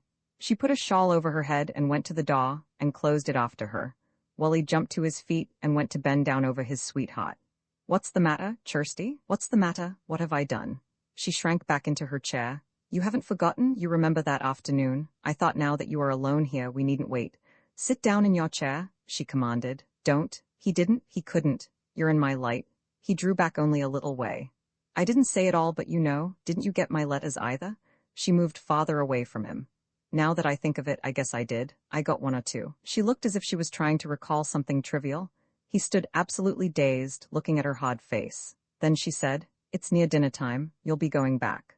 "I will not," he cried, outraged. "I came for you, Kirsty. I thought we could be married right away. That's what I meant. You knew that." He bent over her again, and she struggled away angrily. She went to the door and called, "Auntie, Wally's going. Do you want to see him?" Aunt Libby came heavily in. She urged him to stay for dinner. At least she would make him something hot. Why, he was all wet from the ride. "Don't bother about me," he said angrily, hardly knowing his own voice. "I just rode over to see a cough of Stevenson's. I'll be on my way." Out of the house he rushed, leaving his aunt to meditate upon her theories. Turning back, he saw, through tears, that the girl was looking after him. He wouldn't ride towards the Stevensons. He would ride straight home, and she would know why he had come. He was chilling severely now, from the shock of her denial, from rage and humiliation and sorrow. He hardly knew whether it was tears or rain in his face. Fool! He kept saying to himself, fool that he had been. Why had he ever taken so much for granted? He had had only a little letter from her, a shy letter. But he had never doubted she wrote often to him, letters which, like his mother's, had never reached him. Of course she had never really said that she would wait for him. She had never promised. But that was what that afternoon meant to him. It must be that some other man had won her. They must all be wanting her. While he had been lying in that hospital, living only on the dreams of their lovemaking, some other man had taken his place against her face. Or could it be that the tragic death of her mother had made her cold? It was no use trying to imagine that, for what ordinary, unkissed girl of the neighborhood would not have given him a decent welcome home? A mere acquaintance would have been more glad to see him back than she had been. Glad? She had not only not been glad. She had shrunk away in fear and dread, even disgust. If it had been but mourning for her mother, she would have come to him. If he had been disconsolate, he would have known where to go for comfort. He had simply been a fool to suppose he had won her. Still, there was that afternoon to justify his hope. Could it be possible that that had meant nothing to her? Could he believe that that had been to her an accustomed experience? If only her face had blossomed just a little for him, that was all he would have asked. He could have waited, respecting her bereavement. But that shrinking away, that fear, what could he make of that? And he had supposed, fool that he was, that she felt toward him somewhat as he had felt toward her. She wanted nothing of him but his absence. All the family would hear now of his visit from Aunt Libby. Not that he would mind that, if only she had welcomed it. The wound was sickening him. Roman Faw, his mother's curiosity about the lassie, disappeared at the first glimpse she got of his face. She put him to bed, with hot drinks and heated stones, with quilt after quilt wrapped about him. But still he chilled and shivered. He was so wretched that she had no heart to reprove him for that rash outing through the rain. For a long time he remained fever-shaken and low-spirited, the last one certainly she would venture to ask about a girl. Day after day, he lay contrasting in his mind those 2 hours with Kirsty, contrasting his dreams with the reality, while the rain continued to sweep across the prairies in gray and windy majesty.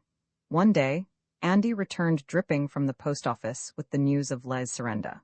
Wally celebrated the event with an unusually hard chill. The tidings of Lincoln's death sickened him desperately. He got to thinking he was never again to be a strong man, and he could see no reason for wanting to be. After a few weeks the rains ceased, and the spring flooded her sunshine over the fields with high-engendering ecstasy. The McLaughlins, man and boy, from dawn to darkness went over their ground, getting the prodigal soil into the best possible tilth, scattering the chosen seed by hand.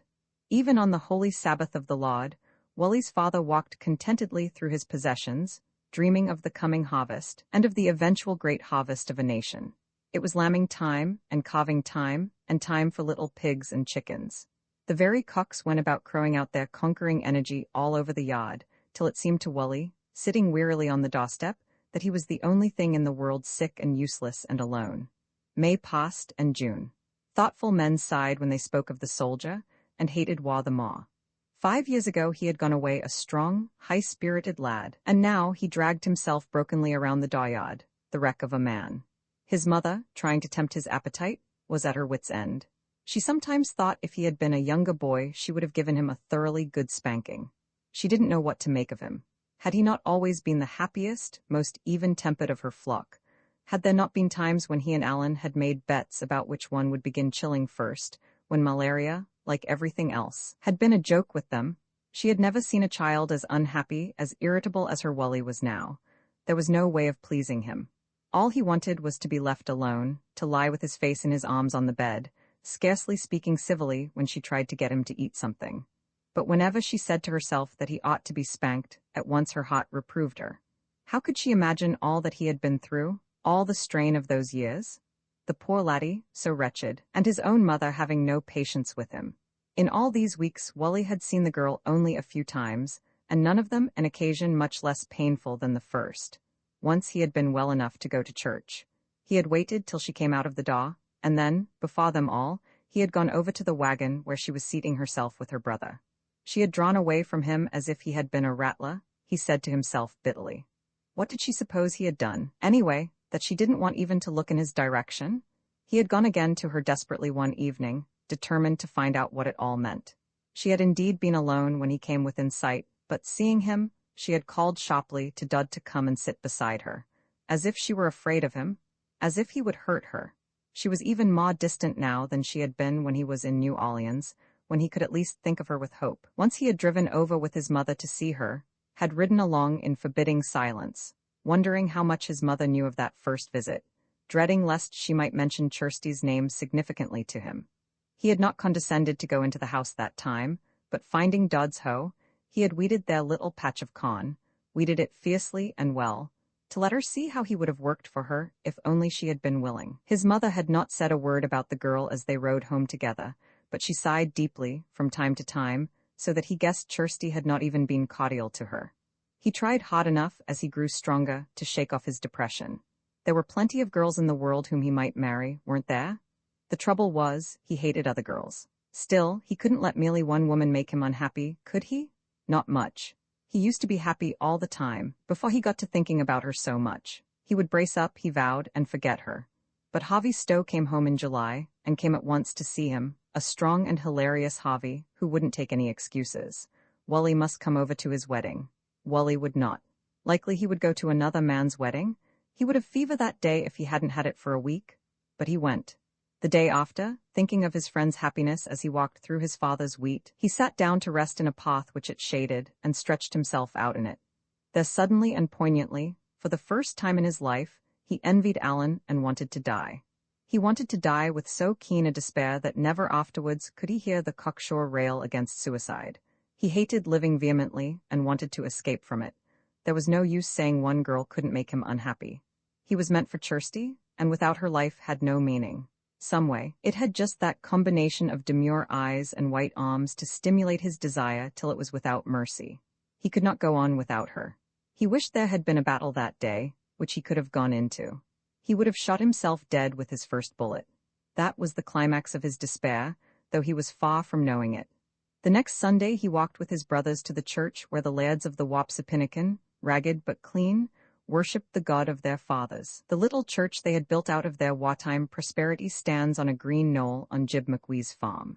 Entering it, one saw then, as one sees nowadays, a large unadorned square room, with only one beauty, and that so great that any church in the world might well envy it. 8 high, narrow windows it has, pointedly arched of clear glass, and whatever one thinks of a style of ecclesiastical architecture, which draws one's attention from the sermon to the prairies. Those 8 windows frame pictures of billowing, cloud-shadowed, green distances in which surely sensible eyes can never sufficiently luxuriate. Up the scrubbed aisle, into pews varnished into yellow wave patterns, family after family filed decorously that morning, mothers and infants in arms and strong men. There were as yet no old men in that world. Wally went to the family pew. Before the war, he had usually sought out a place where the overflow of big boys sat as far as possible away from the sauce of blessings. The McLaughlin pew held only 12, and that uncomfortably. But there had never been more than 12 children at church together, since small Sarah had been born after her brothers had gone to war. The congregation sang their psalms out of books now. No more lining out of numbers in a congregation so well established and prosperous. The man of God read the scriptures, and then at last came that welcomed long prayer, good for 15 minutes at least. Wally, sitting determinedly in a certain well-considered place in the pew, bowing his head devoutly and bending just a bit to one side, could watch Kirsty through his fingers, where she sat on the other side of the church in the pew, just behind the McLaughlins. Her eyes were closed, but his did a week's duty. There was no doubt about it. She was getting thinner and thinner. It wasn't just his imagination. She was paler. She was unhappy. He had noticed that week by week. Surely she was not happy? The minister was an indecent man, cutting that prayer short in so unceremonious a fashion. Wally wondered the elders didn't notice his carelessness. But after the sermon, there would be another prayer, just a glimpse long. He had that to look forward to. He made a mental note of the text, which the children would be expected to repeat at the dinner table, and then settled down, to be disturbed no more by sermons. He had long ago acquired a certain immunity to them. A breeze cooled the warm worshipping faces, and from outside came the soothing hum of bees, and the impatient stamping of fly-bitten horses. The minister's voice was rich and low. The younger children slept first, unashamedly, against the older ones next them, and then, gradually, one God-fearing farmer and another, exhausted by the week's haying, nodded, struggled, surrendered, and slept. Wally was wide awake, waiting for the last prayer. There was no time to be lost when the petitions were so short. He turned his head and there, Kirsty was looking at him. With head bowed but eyes wide open, she was looking at him. Hungrily, tenderly, pitifully, just as he wanted her to look. Their eyes met and her face blossomed red. She turned her head hastily away. Let her turn away, let her pray. He knew now, that was enough. For some reason she didn't mean him to understand. But he had found out. It was all right, he could wait. He could wait any length of time if only she would look at him again in that way. The congregation had risen and had begun the psalm. He would tell her, then and there, how glad he was, how he understood. He lifted up his voice and sang louder than anyone else. That was what Alan used to do when the service particularly bought him. He would sing the last psalm louder and clearer than the whole congregation, with the face of an earnest, humble angel, while his elders admired, and his contemporaries hid their amusement as best they might. Kirsty would know Wally was sending her a joyous, patient answer. What did it matter that in going out she never once would turn towards him? Perhaps that was the way of women. They don't just tell you all that is in their hearts. It was all very well. He knew what she was thinking. After dinner, he said he was going down to the swimming hole, where the assembly of cousins proved week by week that the heat had prevailed over the Shota catechism. But instead he rushed eagerly and cautiously over to Kirsty. He knew there might be someone with her on Sunday, and he left his horse some distance away, intending, if he saw others there, to come back and wait. There was not a sound to be heard as he crept up, though he stopped, listening. He hesitated and drew nearer. Then he saw her. She was sitting in the little plot of shade the cabin made on the doorstep, and her head was bowed on her arms. On a bit of rag carpet on the ground, her little sister was sleeping. Kirsty didn't hear him. He went cautiously nearer, not wanting to startle her. He stood still, scarcely knowing how to be the least unwelcome. What was this he saw? What was this? She was crying. He stood still, watching her carefully.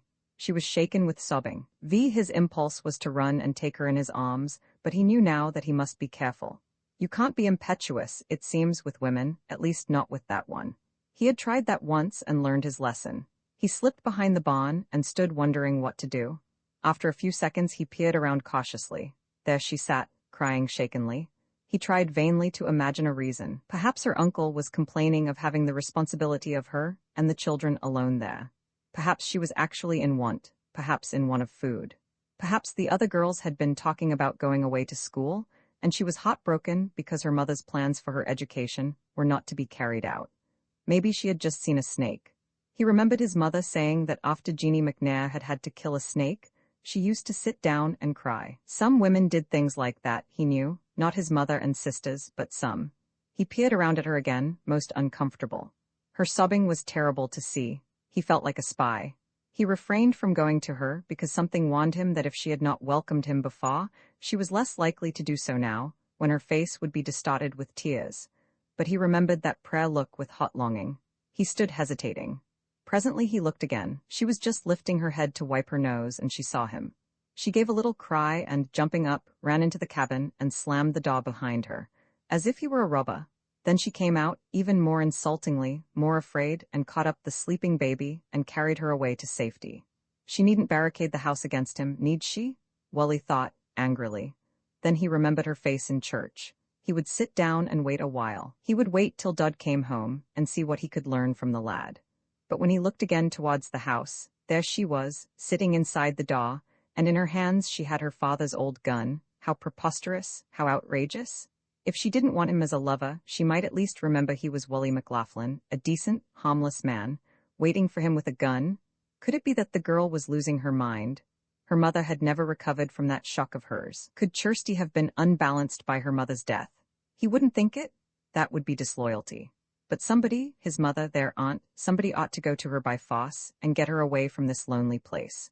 Who could tell what a girl might do with a gun? One thing he knew, he wasn't going away and leave her there alone, so madly armed and weeping.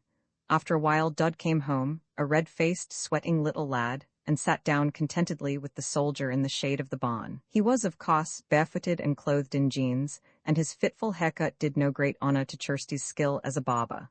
Surely he must know what she was crying about, and he would know that Wally would not be one to make light of her grief. "What's happened, Dud?" he began at once. When I came up, Kirsty was sitting on the doorstep crying. "What's the matter? Don't you mind her?" Dud was instantly resentful. "It's nothing I done." He was decided and scornful. "She won't even let me go swimming a minute. She wants me to stay here all the time. She cries all the time, no matter what I do." This was worse than Wally had expected. "Was she crying before now?" he asked. "She cries all the time, I tell you." He spoke carelessly. Girls' tears were nothing to him. "She cries when she's eating. She gets up in the morning crying. She's daft." "You mustn't say that, Dud," said Wally sharply. "Can't a girl grieve for her mother without being called daft? That's no way for a man to speak." Dud was abashed but unconvinced. "She's not grieving for mother," he answered, defending himself. "She's grieving for herself." This sounded good to Wally. He hoped she was unhappy for the same reason he was. "How do you know?" he demanded. "She says so. I says for her not to cry about mother, and she says she wasn't. I'm crying for myself, she says." Wally had no longer any scruples about finding out everything he could from the boy. "What's she sitting with that gun in her hands for, Dud? Does she shoot many chickens?" "Her? She couldn't hit a barn. She's afraid. That's what's the matter with her." "What's she afraid of?" "Nothing. What's there to be afraid of here? I don't know what's got into her." "Tell me now, Dud," begged Wally. "My mother would want to know. Does Uncle John see that you have everything you need?" "That's not it," exclaimed the boy, proudly. "We have enough. Some of them would come here and stay all the time, but she don't want them. She won't have anybody here, and we're not going to church again." This last he undoubtedly considered a decision worthy of the most tearless girl. Wally, who seized upon trifling straws, saw promise in this. She wasn't going to church again, and she had wanted a good look at him. But what was it? Why should she be so silly? Why wouldn't she let him make her happy? She wouldn't need to be afraid if he was with her. He saw that Dud knew not much more than he did about the explanation of his difficulties, but Dud at any time might find something enlightening. Wally coveted his help. "It really beats all the way you run this farm with your father gone," he affirmed. "When he gets back, I'd like to hire you myself." He saw the boy relishing his praise. "You must treat Kirsty like a man, Dud. You mustn't blame her for crying. It's the way women do, sometimes. You say to her when you go in that my mother is always waiting to do for her. She's the one that can help her. She don't need to cry any more. We can fix things right. You say that to her, Dud, and tomorrow I'll ride over and see what it is. You tell her we'll fix everything for her." He went away in uncertainty and distress. He ought to tell his mother how things were. The idea of that girl sitting there with a gun, as if she didn't recognize him. Or maybe it would be better to go to his Aunt Libby Keith. She ought to know. He didn't like going to anybody. It was his affair. He couldn't think of insinuating to anyone that the girl was, well, not quite right in her mind. He must be very careful. And then her face came before him, loving him. After all, it was just his affair and hers. There was some reason why she must wait. But she loved him. His mind dwelt on that, rather than on his inexplicable rejecting. He decided that in the morning he would ride over to the Keiths and ask in a roundabout way what the trouble was with Kirsty. But in the morning he felt so certain that she loved him, in spite of everything, that he announced to his father that he was going over to cut slough grass on his 80, to use in thatching his new barn, having decided to go to Keith's, less conspicuously, in the evening. This was the first time he had as much as mentioned his own farm all summer. His father was pleased, but his mother protested. Why should he begin such work on the hottest morning of the summer, when he hadn't really been able to help in the haying at all? He might easily be overcome with the heat in his condition. But Wally, it seemed, was at last feeling as well as he had ever felt. He had been loafing too long. He must begin to get something done on his own place. So down in his slough he worked away with all his might, and now that his heart was light and his fever broken, it was no contemptible strength he could exert. About the time he was so hot, so soaked through with sweat that he must sit down for a rest, he saw a horseman coming towards him. And upon that meeting there depended the destiny of generations. He smiled when he saw who it was. Peter Keith was a cousin of both Kirsty's and his, the only remaining child of their Aunt Libby's and Uncle John Keith's, the smallest adult of Wally's 71 cousins, being not more than 5'7", and he was by far the most worthless of them. Of course, Peter would be riding leisurely over after the mail in the middle of the morning, while the haying was to be finished, and the wheat was white and heavy for harvest. His excuse this summer for not working was that he had a disabled foot. He said that he had accidentally discharged his gun into it. Peter Keith was such a man that when he told that story, his hearers' faces grew shrewd and thoughtful, trying to decide whether or not he really was lazy enough to hurt his own foot in order to get out of work. There was no place for laziness in a world where men existed only by toil. It was like chronic cowardice in the face of the enemy. Peter's mother, to be sure, said he wasn't strong. Libby Keith's way of hanging over him, of listening to his rather ordinary cough, her constant babying of him, was what was spoiling Peter, many said. Wally had always been more tolerant of him than some of the cousins were, because he could never imagine a man feigning so shameful a thing as physical weakness.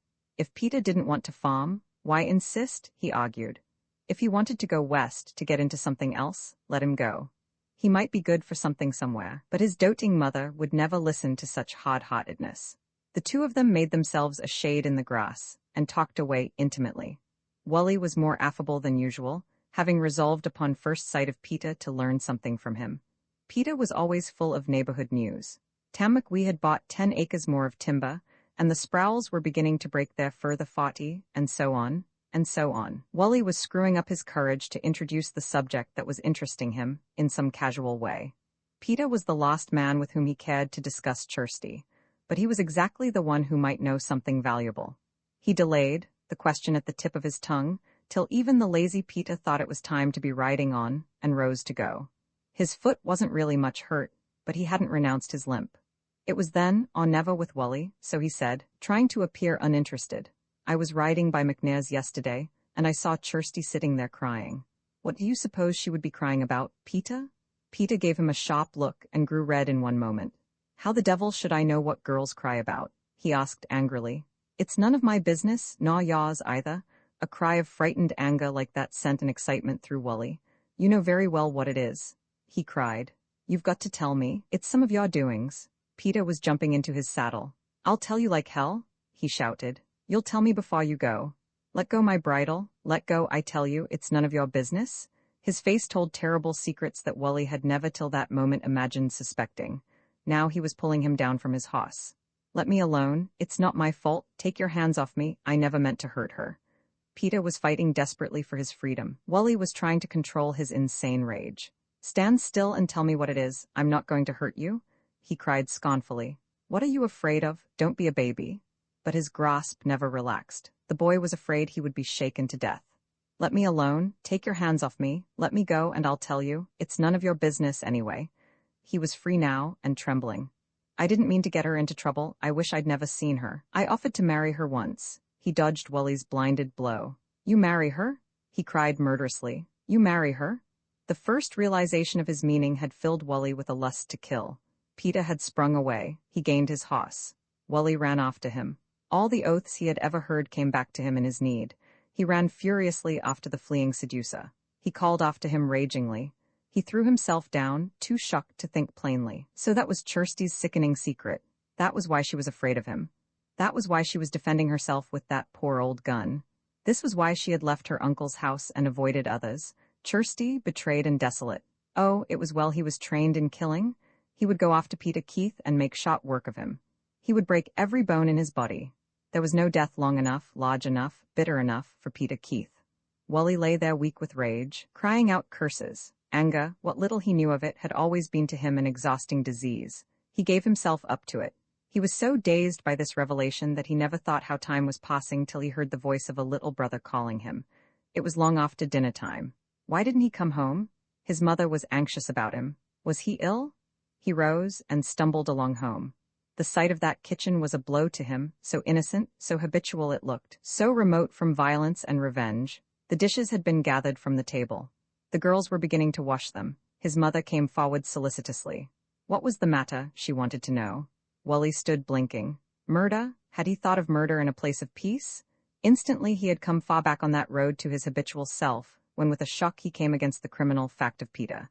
He was ill, he cried. He wanted to rest. He couldn't eat. He shut the door of his room and sat down bewildered on the edge of his bed. Thoughts of the old security and of the new violence clashed in his mind.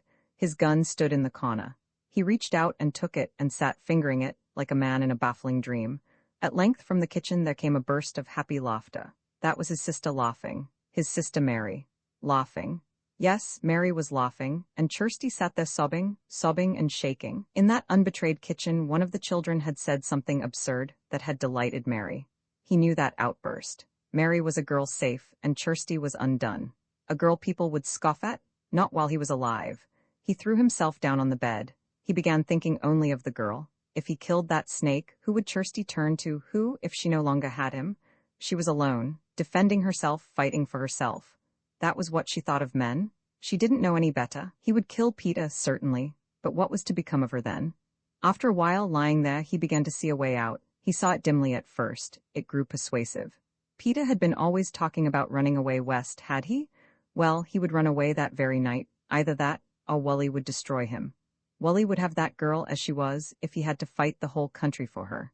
His terrible anger still shook him, but there was Kirsty to save, for himself, and for herself. If he killed Peter, what good would that do her? It would make her notorious. The way he saw was better than that. It was an ugly way, but it was safe for her. A situation hideous forced upon them, a thing which had to be faced out like the war from which there was no escape but victory. If he got rid of Peter, why should he not have her? Possession of her was worth letting the betrayer go scot-free for, wasn't it? She had no one but himself now. And yesterday, in her straits, in her despair, she had turned her face towards him. By supper time his mind was perfectly clear about the course he would take. He rose and ate something, excitedly, reassuring his mother that the sun had not prostrated him. He felt all right. He had only to settle with Peter, and then? Peter was sitting securely between his father and mother in front of the house when Wally rode up, that evening, and demanded a word with him in private. Peter hesitated. He did not dare to fear his cousin before them. He went cautiously out through the dusk towards him. Daylight was almost gone, but Wally turned his back deliberately towards those who sat casually watching. He didn't want them to see the hate he felt mounting over his face. He didn't want anyone ever to suspect what he was going to do. He spoke to his cousin only a few sentences. Then he turned and rode swiftly away. He came to Kirsty's. She was sitting there in the dusk, her head bowed in that despairing way. He gave his hoss to Dud with a command and strode over to where she sat. She needn't try to resist him now. It was useless. "I know the whole thing," he whispered. "I've got it all settled." He took her in his arms. She needn't struggle. "It's all right. He'll never frighten you again. You can't get away. I've come for you." Dawn found them sitting there together. Indeed, Wally had to urge his hoss along to get home in time for breakfast. The McLaughlins were assembled for their unexciting morning cornmeal, all at the table together, when Wally announced, in a fine, loud voice among them, "I'm going to be married today, Mother." Her spoon was halfway to her mouth. It was some time before it reached its destination. "Wally," she gasped. "Well, you needn't be so surprised. I am." "Is it Kirsty? Could they ask that? I'm that pleased?" she cried. Oh, she wouldn't have liked anything else as well. She looked at him narrowly, with delight. "But you cannot just be married today, and the harvesting coming on?" "You bet I can," replied her American. Indeed, he never could, not to Kirsty. They must do something for Jeannie's Kirsty, make her some clothes. Wally scoffed at the idea. She had plenty of clothes, of course. They were going to drive to town and be married, and he would buy her whatever she needed. He refused to listen to them. Kirsty might decide not to have him if he gave her time. "Havers!" exclaimed his mother. As if Kirsty didn't know her own mind. That was no way to talk. Isabel couldn't imagine, of course, that Wally had any real reason for such misgivings. Was it likely a girl would not have her Wally? If he would just listen to her a moment, and wait even till the morrow, they would call the friends in and have a wedding worthy of Kirsty's mother. It occurred to him that under the circumstances a plan so respectable might have advantages for Kirsty, if only she would consent. And his father began planning how soon he could spare men and horses to begin hauling lumber for the house. The McLaughlin house shone ready for the guests the next evening. The light that glimmered out through the dusk came from as many new kerosene lamps as could be borrowed from the neighbors. Inside the house beds had been removed to make room for dancing, though Isabel McLaughlin sighed to remember that there would be at best an indifferent fiddler, not one with a rhythmic dancing soul, like her Ellen. Indoors mosquitoes hummed through the light and odor of the lamps, and out of doors they attacked whoever turned away from the series of smudges the boys had built, and were carefully guarding from flame, between the house and the barn. Wagon loads of well-wishers came driving up as it grew dark, and with each arrival the pile of pieced quilts on the chairs in the bedroom grew higher, and the collection of wedding presents in the dooryard grew noisier, and broke loose and ran, and was pursued with shouts by the assembled half-grown boys. Some guests brought ducks, and some hens with small chickens. Some gave maudlin geese, and some bewildered and protesting young pigs. The squire gave a heifer cough. The Keiths, poor distracted Aunt Libby and Uncle John Keith, brought 2 heavy chairs he had made the winter before from walnut. The bride was not visible. Wally had guarded her carefully, even from a minute alone with his mother, ever since he had arranged her wedding. He told his mother now that Kirsty had consented. She was worried about what her father would say when he heard about it, and because it was so soon after her mother's death. Isabel McLaughlin reassured her. The wedding was the best possible solution of the situation. Let them just leave Kirsty's father to her. She comforted the girl earnestly, being distressed by her face. She hoped in her heart that the marriage would put an end to the girl's newly developed and stubborn depression. She couldn't understand why now that the guests were arriving, the bride should still seem just terrified. No less word described her condition. Isabel McLaughlin could do nothing but leave her with Wally. In his room, where he sat holding her close against him, every time she said, "I can't do this, Wally, I won't." He kissed her again, powerfully. She must go through with it now, he whispered to her. Even the minister was waiting for them now. He led her forth at last into the parlor. She was wearing the white dress her mother had made for her the summer before, which Mrs. McLaughlin had ironed that day, and freshened with her daughter Mary's cherry-colored ribbons. Wally, harassed by the trivial necessity for respectable garments, was wearing the suit his mother had made for his brother John to wear to college in the fall. It didn't fit Wally altogether, but then, it scarcely fitted John at all. In a space in the midst of their unsuspecting kinsmen they stood, the bride as pale as death, the groom nervously hiding his fear that at the critical minute his bride might altogether reject him. He kept watching her covertly as the minister tried the patience of man and God by the length of his prayer. He tried to stand near enough her to support her. When the invocations ceased, everyone in the room lifted his head, except the bride. The minister explained interminably the nature of holy matrimony. He exhorted the pair to mutual faithfulness. Wally felt her tremble. "Will you have this man to be your husband?" he asked at length. She kept silent, she couldn't raise her head. Wally felt his heart beginning to beat furiously. She was going to refuse him in spite of all he had done. There was an awful moment. The room seemed to be hushed and waiting. It was terrible, the length of that moment of silence. At last he spoke forth simply.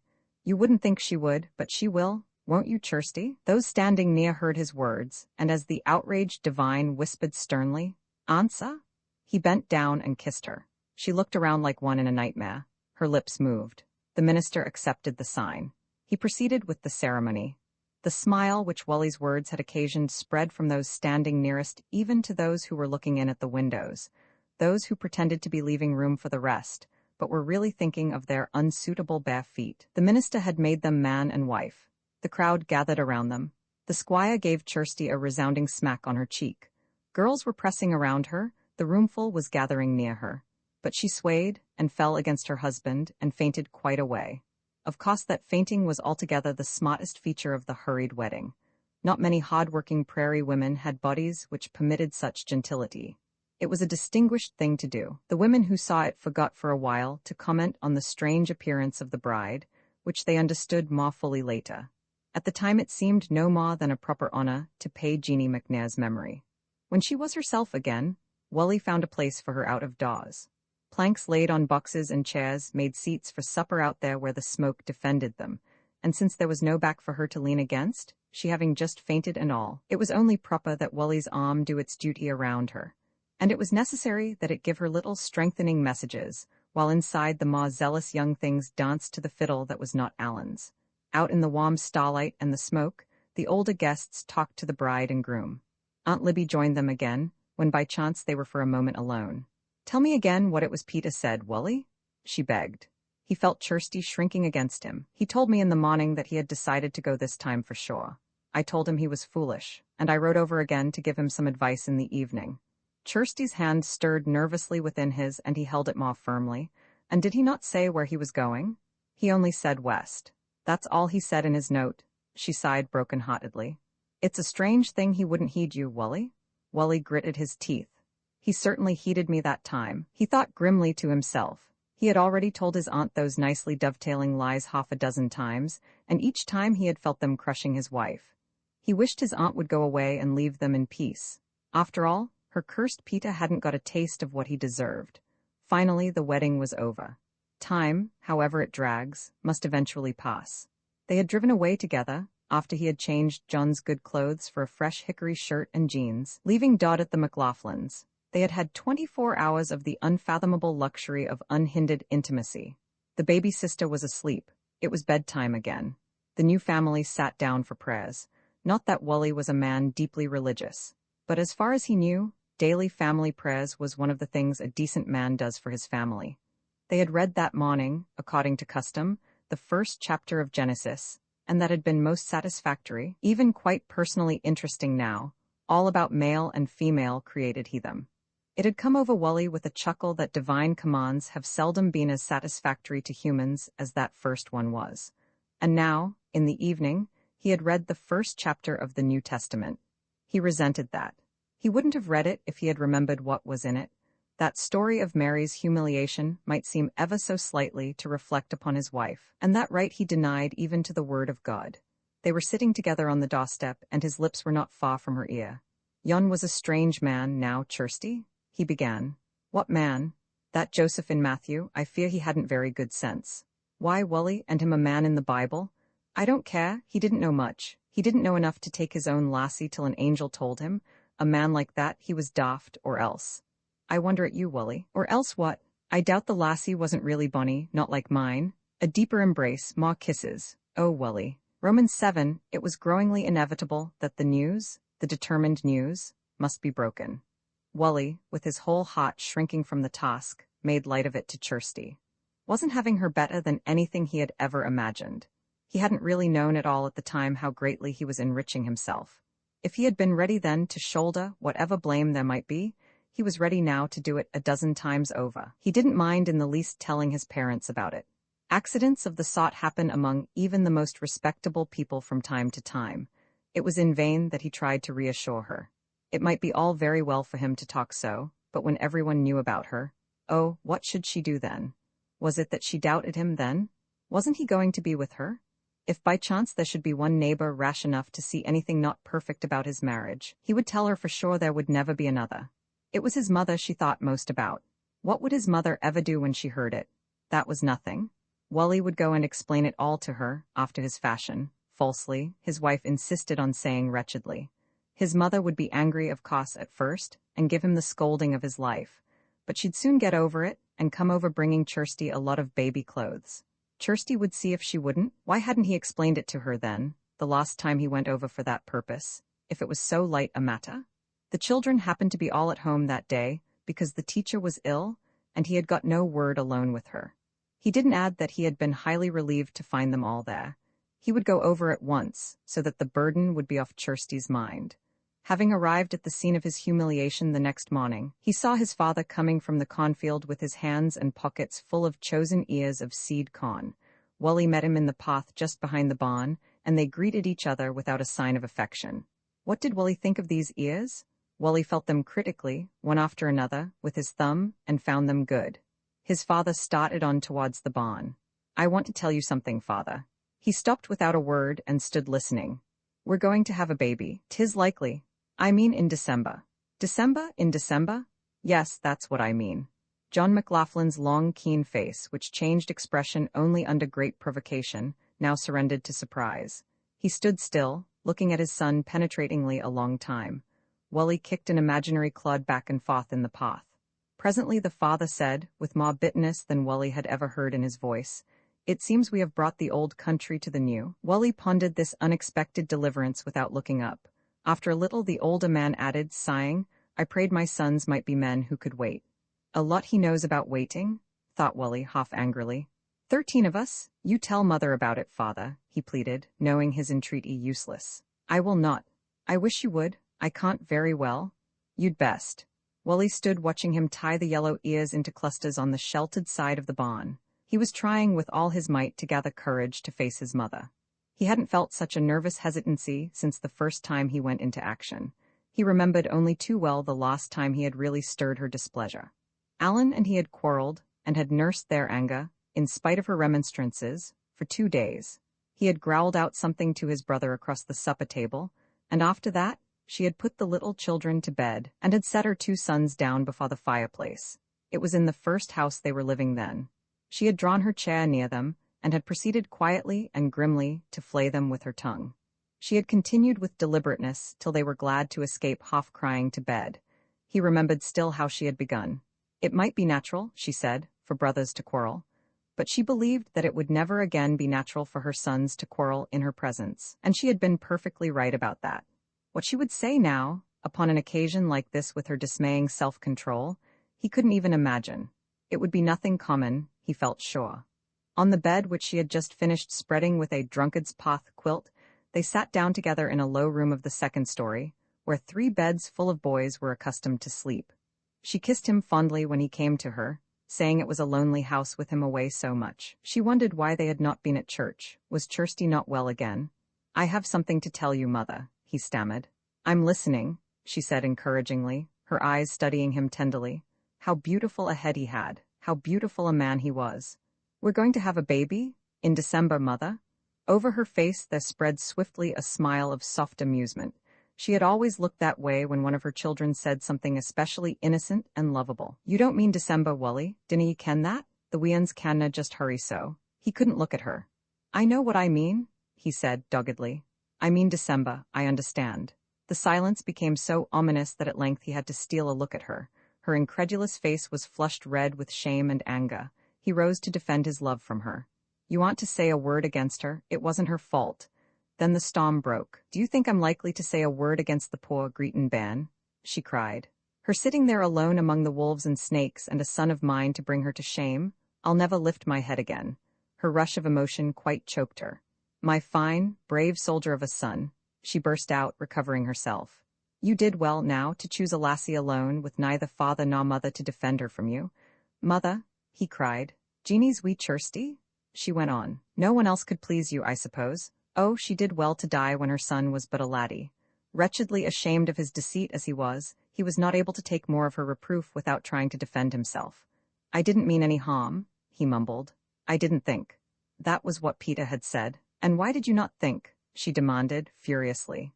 "Have you no mind of your own? You didn't know what you were doing, I suppose? Oh, that I should have a son who is a fool? How terrible mothers are!" Fool was a word she hated so greatly that she never allowed her children to pronounce it. It was her ultimate condemnation. He had never heard her use it before, and now she used it for him. "This is why you have been ailing all summer. You'd reason to be? Did you think you could do evil and prosper?" He wasn't going to stand any more of that tone. He got up. "I'll be going," he exclaimed. "There's no place for me here." No sooner had he used those words than he regretted them. They might seem to appeal to her pity. That was what he had said once when he was a little lad, upon seeing a new baby in her arms, and afterwards, whenever she had shown him a new child, she had reminded him of it gaily. "Don't go," she answered, unrelenting. "There is always a place for you, whatever you elect to do. This is a sore stroke, Wally." Then she added, wearily and passionately, "When I was a girl, I wanted to be some great person. And when you all were born, I wanted only to have you great men. And when you grew up, I prayed you might be at least honest. And I'm not to have even that, it seems." He had heard her say that before. He was so sorry for her pain that he hardly knew what to do. If only there had been any other way out. Maybe Kirsty had been right in demanding he tell at least his mother the truth. But he would not. He would share his wife's blame. "I'm sorry about it, Mother," he pleaded. "I'm sick about it. I've done what I could to make it right." "To make it right? Do you think you can ever make wrong right? You have spoiled your own marriage. You'll never be happy in it. Don't worry about that. And you the oldest?" she added suddenly. "I suppose the other 6 will be doing the same now. If a brother of mine did a thing like that, I'd kill him," cried Wally fiercely. It soothed her to have something not tragic to reprove him for. "Wally," she said severely, "don't you speak words like them here. 'Tis something you learned in the army. A fine one you'd be to say who should live and who should die. We dinna say the like here." "I can't please you anyway," he cried, stung by her upbraidings. "Strange ways you have of trying," she retorted. He said nothing. She cried again, presently. If only it had been some other girl, Wally, not Jeannie's. What could he answer? "Mother, you come and see her. She needs someone." "Thanks to you, to my son, I won't can speak to her, that shamed I'll be of you." She thought a bit a moment. "Alex McNair'll be home before December. You'd best come here to me." "Wally, if any other mouth in the world had told me this, I wouldn't have believed it. You were always a good boy. Always, before the war." "I've got to go," he cried in answer. He rushed away, damning Peter Keith into the nethermost hell. The open air was some relief. If only women wouldn't take these things so hard. Well, that was over. The worst part. Any taunt that he might ever have to defend himself from would be easy after that. After her unkissed son had gone, Isabel McLaughlin, reeling from the blow he had dealt her, sat with her hands covering her face. Nothing but Wally's own recital could ever have made her believe such a story. It was even thus incredible. If only it had been any other girl but Jeannie's. And her dead. Scarcely dead, either, till her son, betraying years of trust, had shamed her daughter. If Jeannie had been alive, she would have gone to her, in humiliation, though it killed her. Now there was not even that comfort. There was only Kirsty left, and her in such a state. It was not possible to believe her good, beautiful son had done such a base thing. If it had been any boy but Wally, had he ever given her a moment of anxiety before? Did not the whole clan like him, knowing him for a quiet, honorable, sweet-tempered boy, eminently trustworthy? And now a thing like this to fall upon her.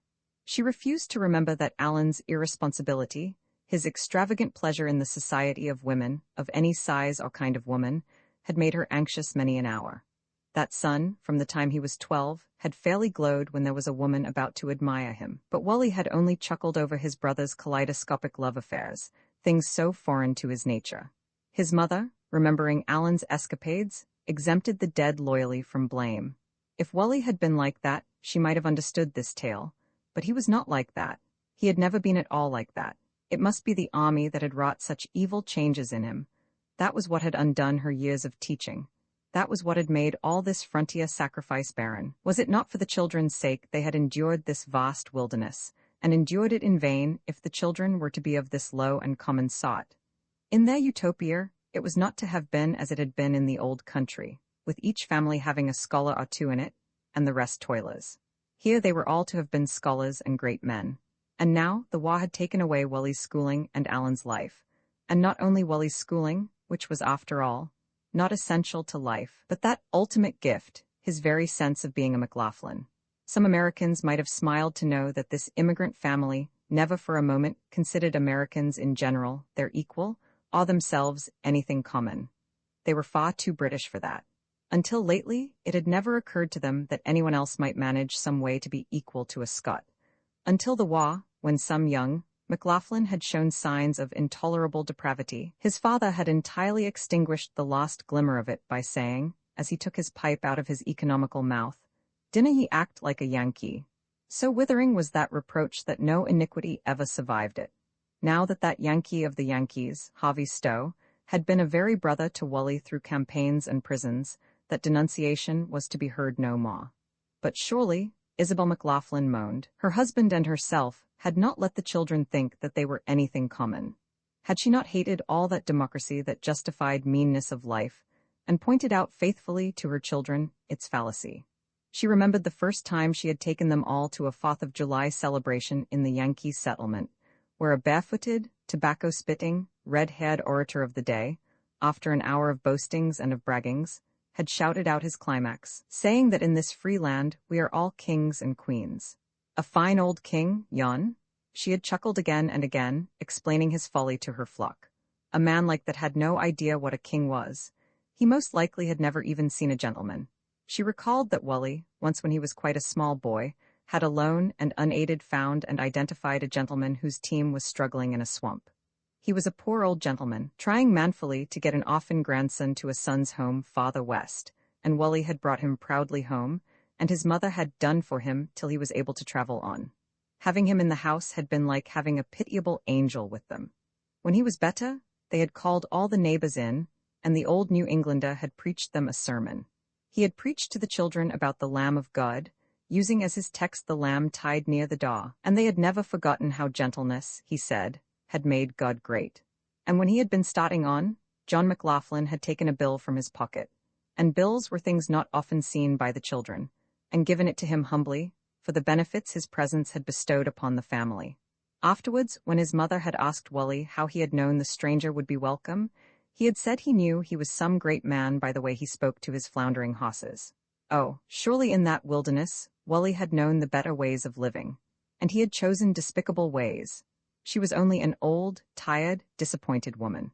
If her firstborn, that lad Wally, had done a thing like this, what might not the rest of them choose to do? Pride did not let her remember that if the family had been in no generation without a man of more or less eminence, neither had it been without a precedent for Wally's conduct. She was a woman who had sympathy with the mother of Zebedee's sons. If she had been there with Christ, she would have asked unashamed for 4 places on his right, and for 4 on his left, the nearest 8 seats for her 8 sons. What dreams she had dreamed for them! Once she had beheld the President of the United States consulting his cabinet, and behold, her Wally was the President, and Alan the Vice President, and the cabinet consisted of her younger lads, even young Hughie sitting there, still only 9, with a freckled little nose, and a wisp of a curling lock straying down from his cowlick towards eyes shining with contemplated mischief. She had felt at the time that such a dream might be somewhat, perhaps, foolish, and profiting by Joseph's distant but well-known experience. She had told it only to her husband. He diagnosed her case in one instant. "You dreamed that wide-awake, woman?" She had thought at times that Alan was to be another Burns, a maker of songs for a new country. In her dreams, to be great was to be one of 3 things, a Burns, a Lincoln, or a Florence Nightingale. And now one dream, her first and longest, was permanently over. Wally was a man now, and a man who brought women to ruin. Sometimes it seemed to her as she lay there moaning that surely the girl must have enticed him into this evil. Then she came swiftly to blaming the whole thing on Alex McNair. If he had come home when he should have, if he had not left the girl unprotected there, this would never have happened. Blaming Alex violated no fond loyalty. In time it came to seem to her that the whole fault was his. But that afternoon, the small McLaughlins coming home from school found a state of affairs new in their experience. There was absolutely no sign of a baby in the house, and yet their mother was in bed. Once she said when they asked her anxiously that her head ached, and once she said that her heart was troubling her. Roman 8, the autumn seemed to set itself against the house that Wally had determined to have ready for occupancy before winter. Week after week, the roads continued so deep in mud that 6 oxen could not manage to haul a load of lumber the mere 26 miles. Kirsty was not as much disappointed by the delay as her husband. She rather liked being hidden away, just then, on the outskirts of the settlement, in her father's lonely cabin. She had seen no one but Wally's mother, and her aunts, into whose chagrined ears the humbled Isabel McLaughlin had pawed a story as sympathetic as possible, blaming Alex McNair for this fruit of his unfatherly desertion. Mrs. McLaughlin had come at once to see Kirsty after Wally's revelation, apparently utterly pleased over the prospect of a grandchild, never intimating by a syllable that she saw anything deplorable in the unchristian haste of his advent. Her kindness had naturally humbled the girl more than any reproof could have done, and after a long cry the two had been friends, both relieved that estrangement was a thing of the past.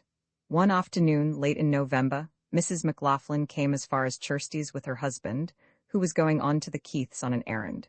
It seemed to Kirsty then, and often afterwards, that one who had not seen loving-kindness incarnate in her mother-in-law had never seen it at all. Her own mother had been a sad, repressed woman, well-loved, indeed, by her children, but as far different as possible from this great, cordial, brimming woman who seemed so capable of anything that might ever be required of her. One couldn't imagine her hesitating, complaining, broken in spirit. Kirsty sat beside her sewing, an awe-filled pupil in the things of maternity. It was comforting, when one was feeling daily more wretched, to be assured by the mother of 13 huskies that a baby is just nothing whatever but a joy, no trouble worth speaking of. Did Kirsty remember that her brother Jimmy had been just Wally's age?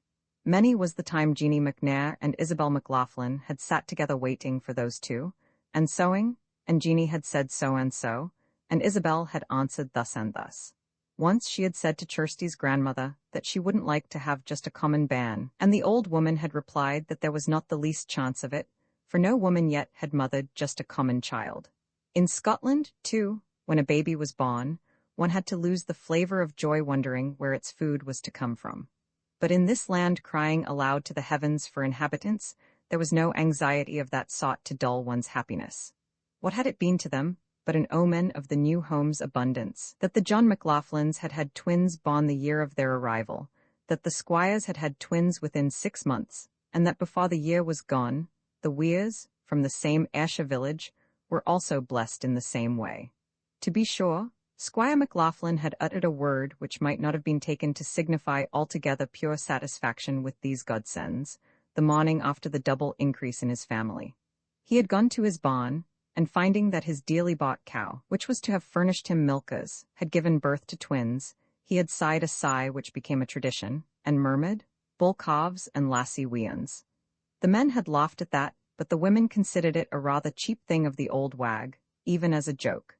And so they talked on, until the clouds covered the sun again, and they heard the wind rising noisily as they drew near the fire to consider their knitting in the light of it. The elder Mrs. McLaughlin, who was, as usual, doing most of the talking, looked enviously around the kitchen from time to time. She knew she was considered a capable woman, and she had a fine family, yes, certainly, a fine family, in spite of this affair of Wally's. But she could never keep house as Jeannie did, or even Kirsty. She could, of course, polish her kitchen to some such a degree of lustre for special occasions, but to maintain such a brightness was out of the question for her. There had been no white sheets on the wall here for some time now, but each little pane in the window glowed from its daily polishing. The bits of rag carpet seemed always scarcely yet to have lost the marks of their folding, so recently had they been spread down after washing. Even the fireplace was more kept than any other fireplace. The back of it had always just been scraped and scrubbed and whitewashed. Isabel wondered if her son realized the degree of this beautiful neatness. After a while they heard a wagon drive in, and Mrs. McLaughlin, thinking it was her husband, rose and began leisurely wrapping her knitting. There was no hurry about going. Her man had best come in and warm himself. She stood buttoning her old grey faded coat about her. It had been made, mantle fashion, in Scotland before she had grown so large, and she had increased its capacity by the simple device of putting broad black strips of cloth down either side of the front, where it fastened. Afterwards it had needed new sleeves, and hadn't apparently sulked about having new ones of a brownish-grey homespun woolen. It had nothing to sulk about, in fact. It was still given plenty of honor as a good serviceable garment. Mistress McLaughlin was wrapping round and round her throat a knitted scarf, pulling it carefully up around her ears when the door opened. And in walked, not John McLaughlin, but that tall, gaunt, thin-faced Alex McNair, with those little round, black, piercing eyes shining out from under straight black brows. And after him, a woman? A woman in olive green silk, with black fringe around a puffy overskirt, and such fur and gloves as Isabel McLaughlin had seen only in her travels, and Kirsty never remembered seeing in all her life. The two of them, coming right into the room. McNair, seeing Isabel standing there, cried, blinking, "Wheel, wheel, you hear, Isabel? Wheel, wheel, this is Barbara." Isabel. Kirsty had shrunk in fear and confusion, back into her seat, but the elder woman showed no signs of confusion. She looked the grand wee body over majestically and replied, "Ist, indeed? I hope she fares better than Jeannie, Alex, dying here alone." Alex had bent down to kiss his daughter, and seemed to be not so much impressed by this greeting as the little woman was. She continued, "I have just been sitting a while with my son's wife. You may not remember Kirsty was married, you having so grand a time in Scotland? Warm yourself," he said to his wife, indicating a chair. "I'll be bringing in the kist." He went out of the door, which had not yet been shut, so suddenly and quickly had it all happened. Mrs. McLaughlin's manner changed at once, and she began helping the amazing stranger out of her wraps. How could those two who watched, so impressed by the richness of them, and so unbetraying of their impressions, how could they have imagined, seeing her, the deceitfulness of those little innocent hesitating airs?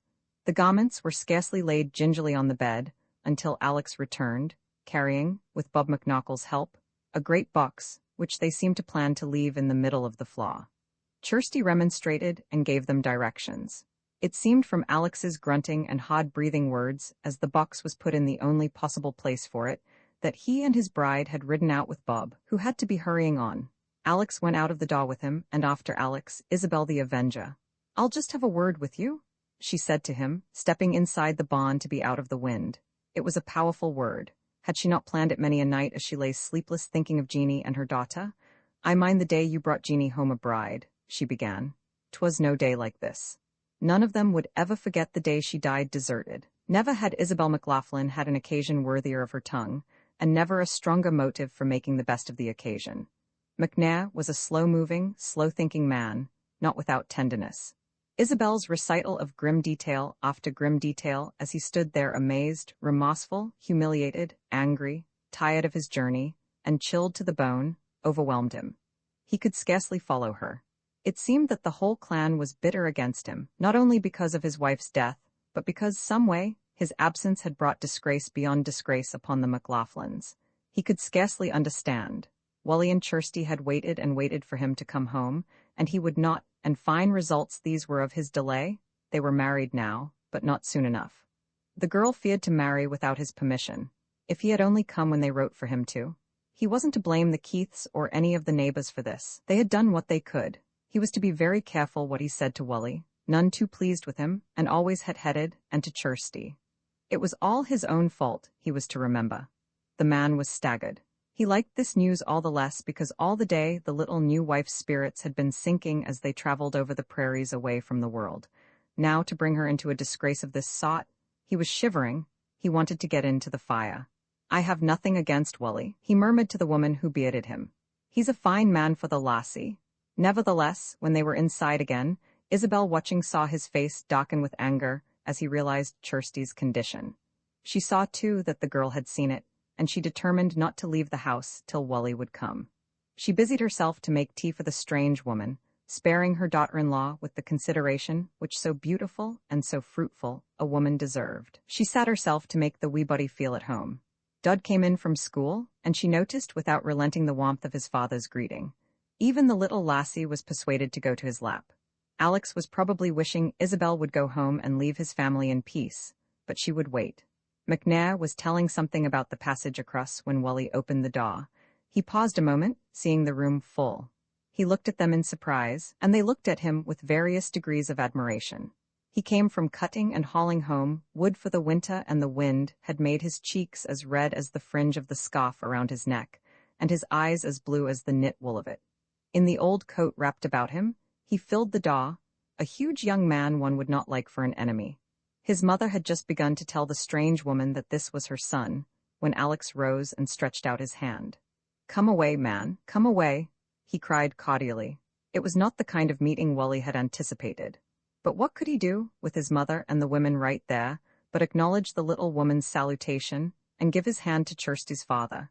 And taking his cue from his mother, he smiled so warmly down upon the wee body that then and there she began liking her stepson-in-law. His mother began at once giving him instructions. He and Kirsty had best begin packing their things. His father would be along any minute now, and they would all go home together. Wally would no longer be needed at McNair's, and with all that work to be done on his own house. McNair interrupted her decidedly. "Huts, Isabel, ye canna take Kirsty away the night." One would almost think she was the McLaughlins' daughter to hear Isabel. That manipulator of events smothered the retort that came to her upon this. She simply enlarged innocently upon the inconvenience of Wally's having to ride every day from this place to his own, such a distance. McNair could understand that, but nevertheless they weren't going one step tonight. Wally winked slyly at his wife. He didn't know exactly how his mother had worked it all, but it did him good to hear his father-in-law begging for the privilege of his company for a while, that man he had expected to have such a time with. Isabel yielded gracefully at length. They might stay the night with Alex, but they mustn't stay longer. With her big girls both away at school, she was that lonely for Kirsty.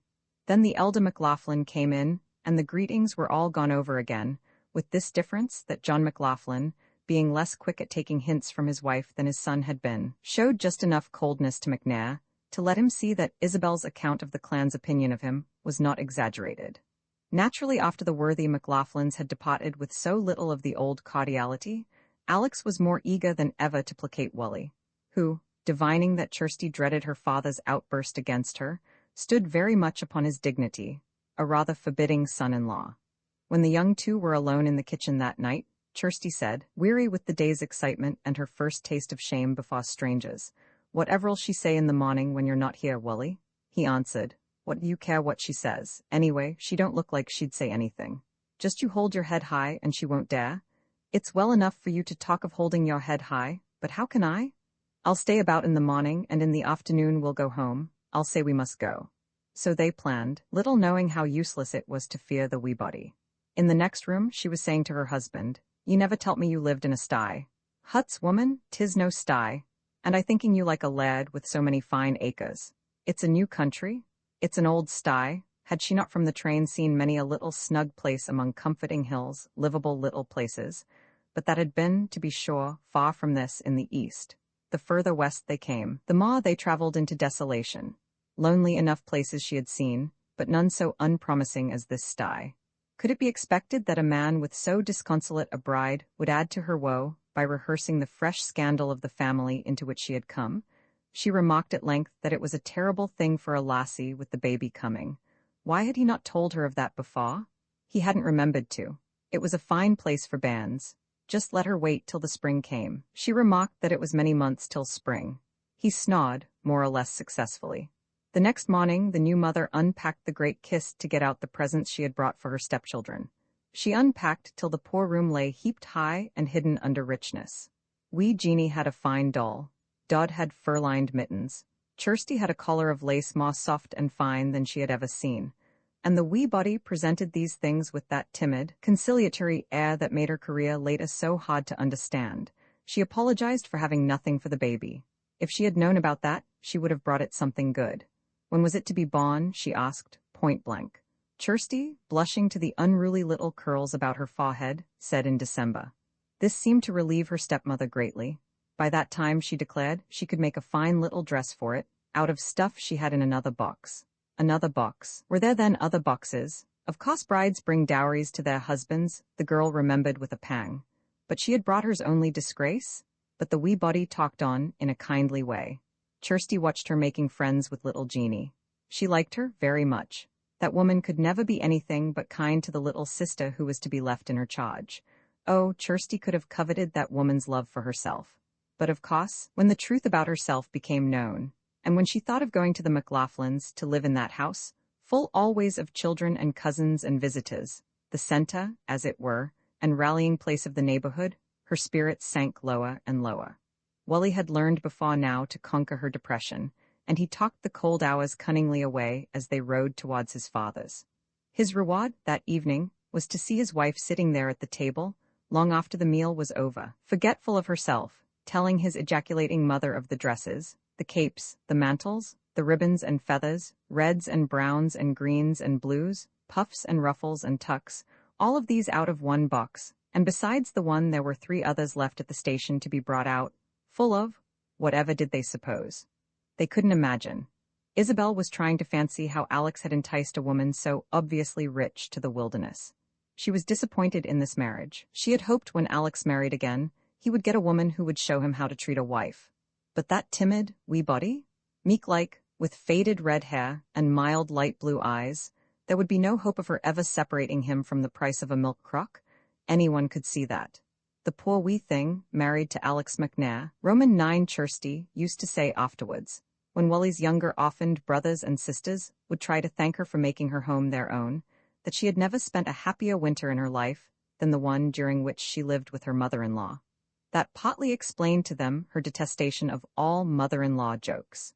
She would never try to conceal her contempt for any low person, proved low by the very act, who repeated one in her hearing. She had never realized until that winter what a shadow her mother's tragedy had cast over her childhood, until she came to live among the hilarious young McLaughlins. It was as if, set free from the fear and shame of the summer, her life expanded in all directions to make room for the 3 great loves that came to her. The first and greatest, her redeeming husband, the second, her little son, and the third, her mother-in-law, who overcame her by the most insidious kindness, by such a simplicity that the charitableness of her deeds became apparent only upon later reflection. There were even hours when she sang with the children and laughed in such self-forgetfulness that her eyes grew demure and saucy again. But at other times, if by chance the house was quiet by day, or at night when she was unable to sleep, the shamefulness of her position came back upon her like an attacking pain. The more she grew to appreciate Wally's mother, the more intolerable his deception of her seemed to her. Every time a visitor came into the kitchen, and Isabel McLaughlin stood like a high wall between Kirsty and the possibility of even a slighting insinuation, Kirsty hated more the pot Wally had forced upon her. It was the only thing about which she dreamed than of disagreeing with him. She begged him, she entreated him, she really prayed him to let her tell the truth. But he would not. The only way to keep a secret was to tell not even his mother. Some way always he overpowered her with foolish arguments. She wouldn't do just the only one thing he had ever asked her not to, would she?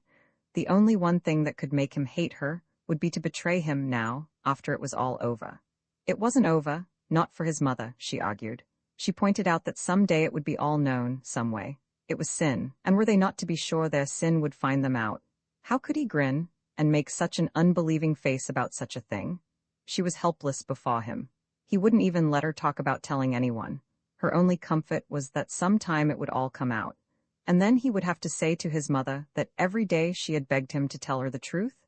He would have to take all the blame of this unkindness, this cruelty. It was only a few days before her confinement that one afternoon she sat knitting. In that house of destructive boys, not even pregnant hands might lie idle. She had been talking with her mother-in-law about Aunt Libby, whom they were expecting almost any moment. All the neighbors were talking about Libby Keith. She had been away again searching for Peta, in Chicago, this time, on a clue so slender, so foolish, that even the most malicious tongues wagged with a sigh. Her husband, to satisfy her, had gone searching for the son to Iowa City, and there he had met a man who said that one day in Chicago he had seen a lad in a livery stable, who afterwards he thought might be Peta. He hadn't recognized the boy at the time, only knowing him slightly, and he didn't remember exactly where the stable was. He had been passing an odoriferous daw, from which men were pitching out steaming manure. Thereupon Libby Keith had gone to Chicago, and now she was futilely home again, and she was coming to Isabel McLaughlin to pour out her restlessness. Even winter weather could not keep her at home.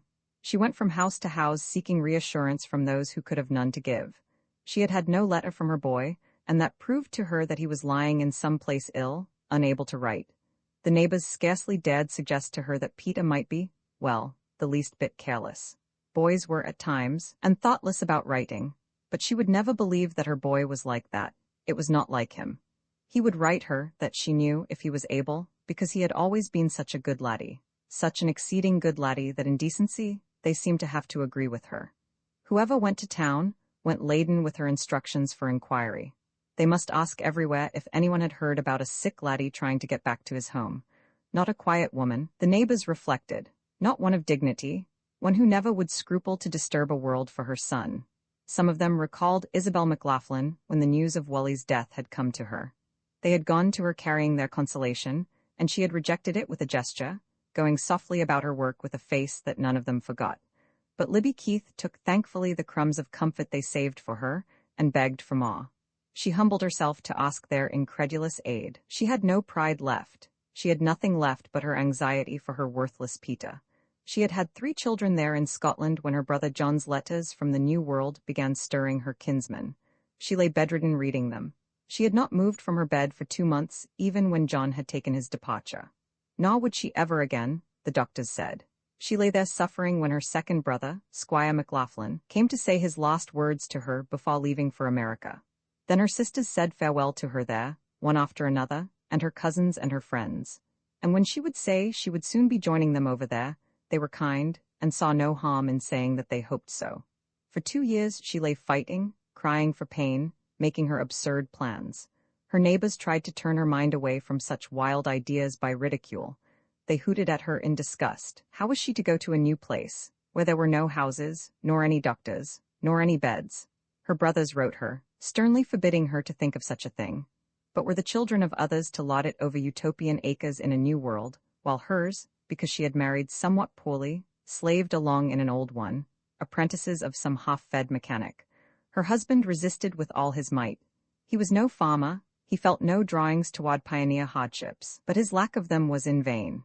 She rose and took him and her 3, and journeyed stoutly to her brother's house in Iowa, where she was received with an awe that would have been greater if he could have known she was to die at the fairly mature age of 92.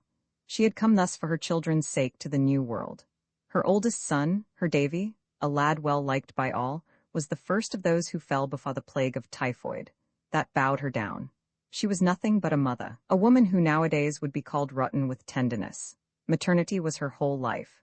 Then her one daughter married, her Flora, and shortly died in childbirth. These things ought not to be. Then Peter, who was all she had left to spend her love on, disappeared, leaving in his place a scribbled paper. No wonder, after all, that she sought him through cold cities. When she came into the McLaughlin kitchen, she bent over and patted Kirsty on the shoulder commiseratingly, sighing a sigh that recalled to the girl all the agony of Flora's death in labor. She was a large woman, heavily built, without grace, and with the long upper lip and heavy face that John McLaughlin and his children had, and keen, deep-set, very dark blue eyes like theirs. Since that long illness of hers, her heavy cheeks hung pale and flabby. "So you're back, Libby?" Isabel was constrained to speak to her softly, as one speaks to a Mona. She deserted her spinning wheel, and took her knitting for a visit. "I'm back. You've no word of him?" "No word." Each of her answers was accompanied by a sigh most long and deep. "I suppose you looked everywhere?" "I went about the whole city asking for him." "How could you know how to go, Libby?" "That was no trouble. Men in bonds is that kind to a body. I asked them in every one where the next one was, and they told me. Sometimes they drove me in some carriage, and there was the cause. I just said I was looking for my Peter who was sick in some stable. James McWee went to the police and to the hospitals. There's none better than the McWees, Isabel. They have a fine painted house with trees about it. They would have me stay longer. James said he would be always looking for him." She gave another great sigh. "Ah, we'll, Libby, some day he'll find him. Some day you'll get word from him, no doubt. It's a fine place, Chicago. The sick'll be well cared for there. It wouldn't be like New Orleans now. Wally says the lake is just like the ocean. Did you see the lake, Libby?" "I didna see the lake. I was seeking Peter." Isabel was determined to have a change of subject. "They say it beats all the great buildings they have now in Chicago. It'll be changed since we saw it." "I saw no buildings but the bonds. It passes me why they have so many. There was a real old gentleman standing by the door in one, waiting for something done to his carriage. His son went to California in '49, and he still seeks him. He said he would be looking for my Peter. Yon was a fine old man." Isabel tried to talk about the train, which was nothing common yet. Libby told her in reply what each man and woman in her car had answered when she asked if any had seen her poor sick laddie. Isabel was constrained to tell what one and another of the neighbors hoped about the lost. The squire had said that he would be coming back in the spring. The boy could never stay in the city when the spring came, he prophesied. Whereupon his mother replied that he wouldn't stay away now if he could by any means get back to his home. And then she wailed, through a moment of silence, "If I but knew he was dead, Isabel, not wanting some place, not grieving." "That's true, Libby, I know that well. I felt that way when I knew Alan was dead. There was rest then. No fear then. They sat silent. Kirsty bestirred herself guiltily to offer her bit of hope. She felt always in a way responsible for Peter's departure, however much Wally scouted the idea. Wally hadn't told him not to write to his silly mother, had he? Hadn't Peter always been whining about going west? He would have gone, Kirsty or no Kirsty. Wally told her she naturally blamed herself for everything that happened, and she acknowledged that in some moods it did seem to her that she was the cause of most of the pain she saw about her. She began now about the uncertainty of the mails. Didn't her auntie know that Wally never got but a few of the letters that had been sent him during the war? It was Kirsty's opinion that Peter had written home, maybe many times, and the letters had miscarried. Maybe he had written what a good place he had to work, and how much wages he was getting. They considered this probability from all sides, and Libby's attention was diverted to the girl. Isabel McLaughlin was not one of those, by any means, who saw in Libby's search something half ridiculous. Her boys had been away too many months for that. She had deep sympathy for her, and for that reason Libby came to her more often than to others nearer of kin. But now she did wish Libby would stop asking Kirsty those pointed, foreboding questions about her condition. Stop sighing terribly upon each answer. She was making the girl nervous, and in that house there was no place for nervousness. Libby dwelt pathetically upon the details of her daughter's death, upon the symptoms of her abnormal pregnancy. She kept at it, in spite of all Isabel's attempts to divert her until she was about to go. She rose then, and gave a sigh that surpassed all her other sighs, adequate to one oppressed by the whole scheme of life. She said, "It oughtn't to be. There should be some other way of them being born, without such suffering and pain. With the danger divided between the two, I think," but what she thought was too much for Isabel, who had no patience with those who fussed about the natural things of life. "Havers, Libby," she exclaimed. "How can you say such things?" And thinking only of herself and the woman before her, she cried passionately, "How can you say that it's the bearing of them that hurts? It's the evil they do when they're grown that's the great pain. We want them to be something great, and they won't even be decent. Can you share that with anyone?" Her words, so poorly aimed, missed their mark and struck Kirsty. She bowed her head on the back of the chair in front of her. Isabel, returning from seeing Libby away, found her sitting that way, sobbing. She began comforting her. Kirsty wasn't to listen to what that poor daft body said. Why, Auntie Libby scarcely knew what she was saying. No fear of Kirsty dying. She was doing fine, and well as a woman ever was. But Kirsty couldn't stop crying. She sobbed a long time. Isabel was putting cobs into the fire when at last Kirsty lifted her red face from her arms and sat erect, trying to speak. "I don't care. I might die. I'm going to tell you something." And she fell to crying again. Isabel came and stood over her. A fierce hope gleamed uncertainly for a moment in her mind and went out again. "What you going to tell me, Kirsty?" she asked kindly. "If ever you tell I told you, I suppose you'll break up everything between us?" She sobbed. "I don't know what Wally'll do if he finds it out. Maybe he won't have me. Maybe he'll turn me out." Her excitement excited Isabel. Kirsty wasn't just hysterical, she saw. "You needn't fear I'll tell," she exclaimed loftily. "I don't go about telling secrets. Oh, it would never be the same between us again if he finds out I told you. He'll never find out from me." Then Kirsty sat up, sobbing heroically. "You needn't say Wally's doing evil. He isn't, he couldn't, this isn't any fault of his. It isn't his disgrace." "I never supposed it was his fault," said his mother. Kirsty never heeded the insinuation. "I mean, it isn't his baby." Years might have been seen falling away from Isabel McLaughlin. She sat down slowly on the chair against which Kirsty was leaning. She could scarcely find her voice. "Are you telling me it's not Wally's wean?" she asked at length. "It's not Wally's?" bewildered she asked. "Whose is it?" "I can't tell you that, it's not his. And you let us think it was." "Oh, Mother, I couldn't help it. Oh, I didn't know what to do. And he just did whatever he wanted to. He has everything his own way. He wouldn't let me tell you. Every day I've told him he ought to tell you. But he wouldn't, Mother. And if he finds out I have told you, he might even— oh, I don't know what he'll do." She sobbed passionately. Isabel put out her hand and began stroking her hair. "He'll never find it out from me. Oh, I canna sense it," she cried. "Whatever made him do it? He did it to help me, Mother, to help me out. Oh, I wanted him to tell you before we were married. It just seemed as if I couldn't marry him without telling you. But he didn't want anyone to know he wasn't like me, he says." "What does he say, Kirsty?" "He says he doesn't want anyone to know it isn't his. He doesn't want them to know about the other one. Mother, I'll make this right sometime. You trust me? Someday I'm going to tell how good he is." Isabel began kissing her. "Oh, Kirsty, Oh, you did well to tell me. You needn't fear I'll ever let him know. His own mother. This is the best day of my life, Kirsty. She rose and began walking about the house in her excitement, unable to contain her delight. He never was an ill child, Kirsty. He wanted to help you out, I see. There never was one of the boys as good as Wally and so gentle-like. She began poking the fire, not realizing what she did. He'll never know you told me. Don't you cry. I knew he was good. I never believed that story of his. It wasn't like him to do such a thing. It was like him to help you. She went to the door presently and called in the children who were playing outside, and when they came in, she took little Sarah passionately up in her arms. Your mother's young again, she cried to the surprised child. Young again?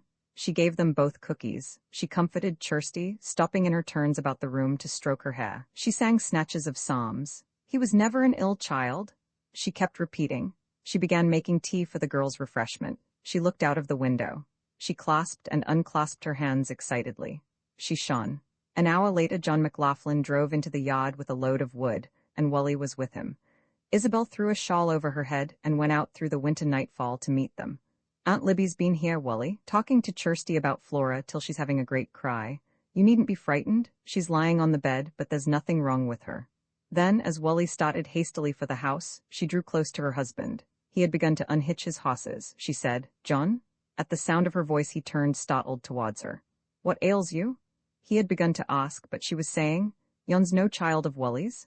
His hands fell from the horse's side. I kent it all the time, she cried triumphantly. No child of Wally's, he repeated. He never done it, I said so all the time, now she's told me herself. He peered at her through the blue half-darkness that rose from the snow. Not his, God be thank it, whosever is it?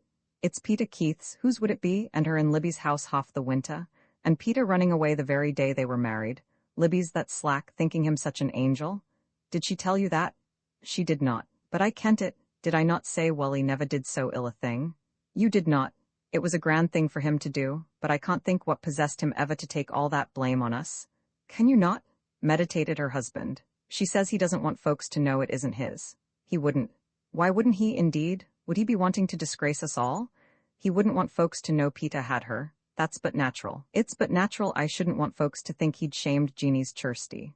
So it is, he agreed. The thing looked well to the Lord, I'm thinking, he added. I wish it looked better to the neighbors, she retorted. This is a strange thing, John. She gave a soft sigh.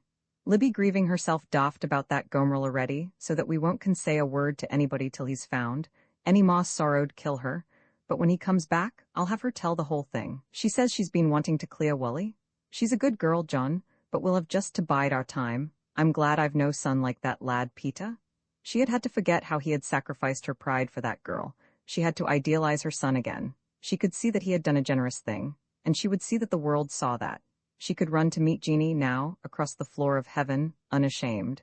Her husband stood enjoying her face. He said, It's early for boasting. Woman, you'd best wait 20 years. Little I fear 20 years, she retorted. A light shone down the path from the house. Wally had opened the door and shut it and was coming towards them. She wished she could take him up in her arms and cuddle him against her neck, kissing him as she had done in her youth. She said quietly to him, You needn't worry. It's only Auntie Libby that's upset her. There's nothing ails her. He said anxiously, Honestly, Mother. Wonder welled up within her as she looked at him. There he stood before her, demanding honesty of her, while for months he had been lying great fundamental lies about her very life, which was his honor. Honestly? Indeed, but there he was before her, beautiful and unrealized, risen to new life in her great expectations for him. She said only, Honestly, there's nothing wrong.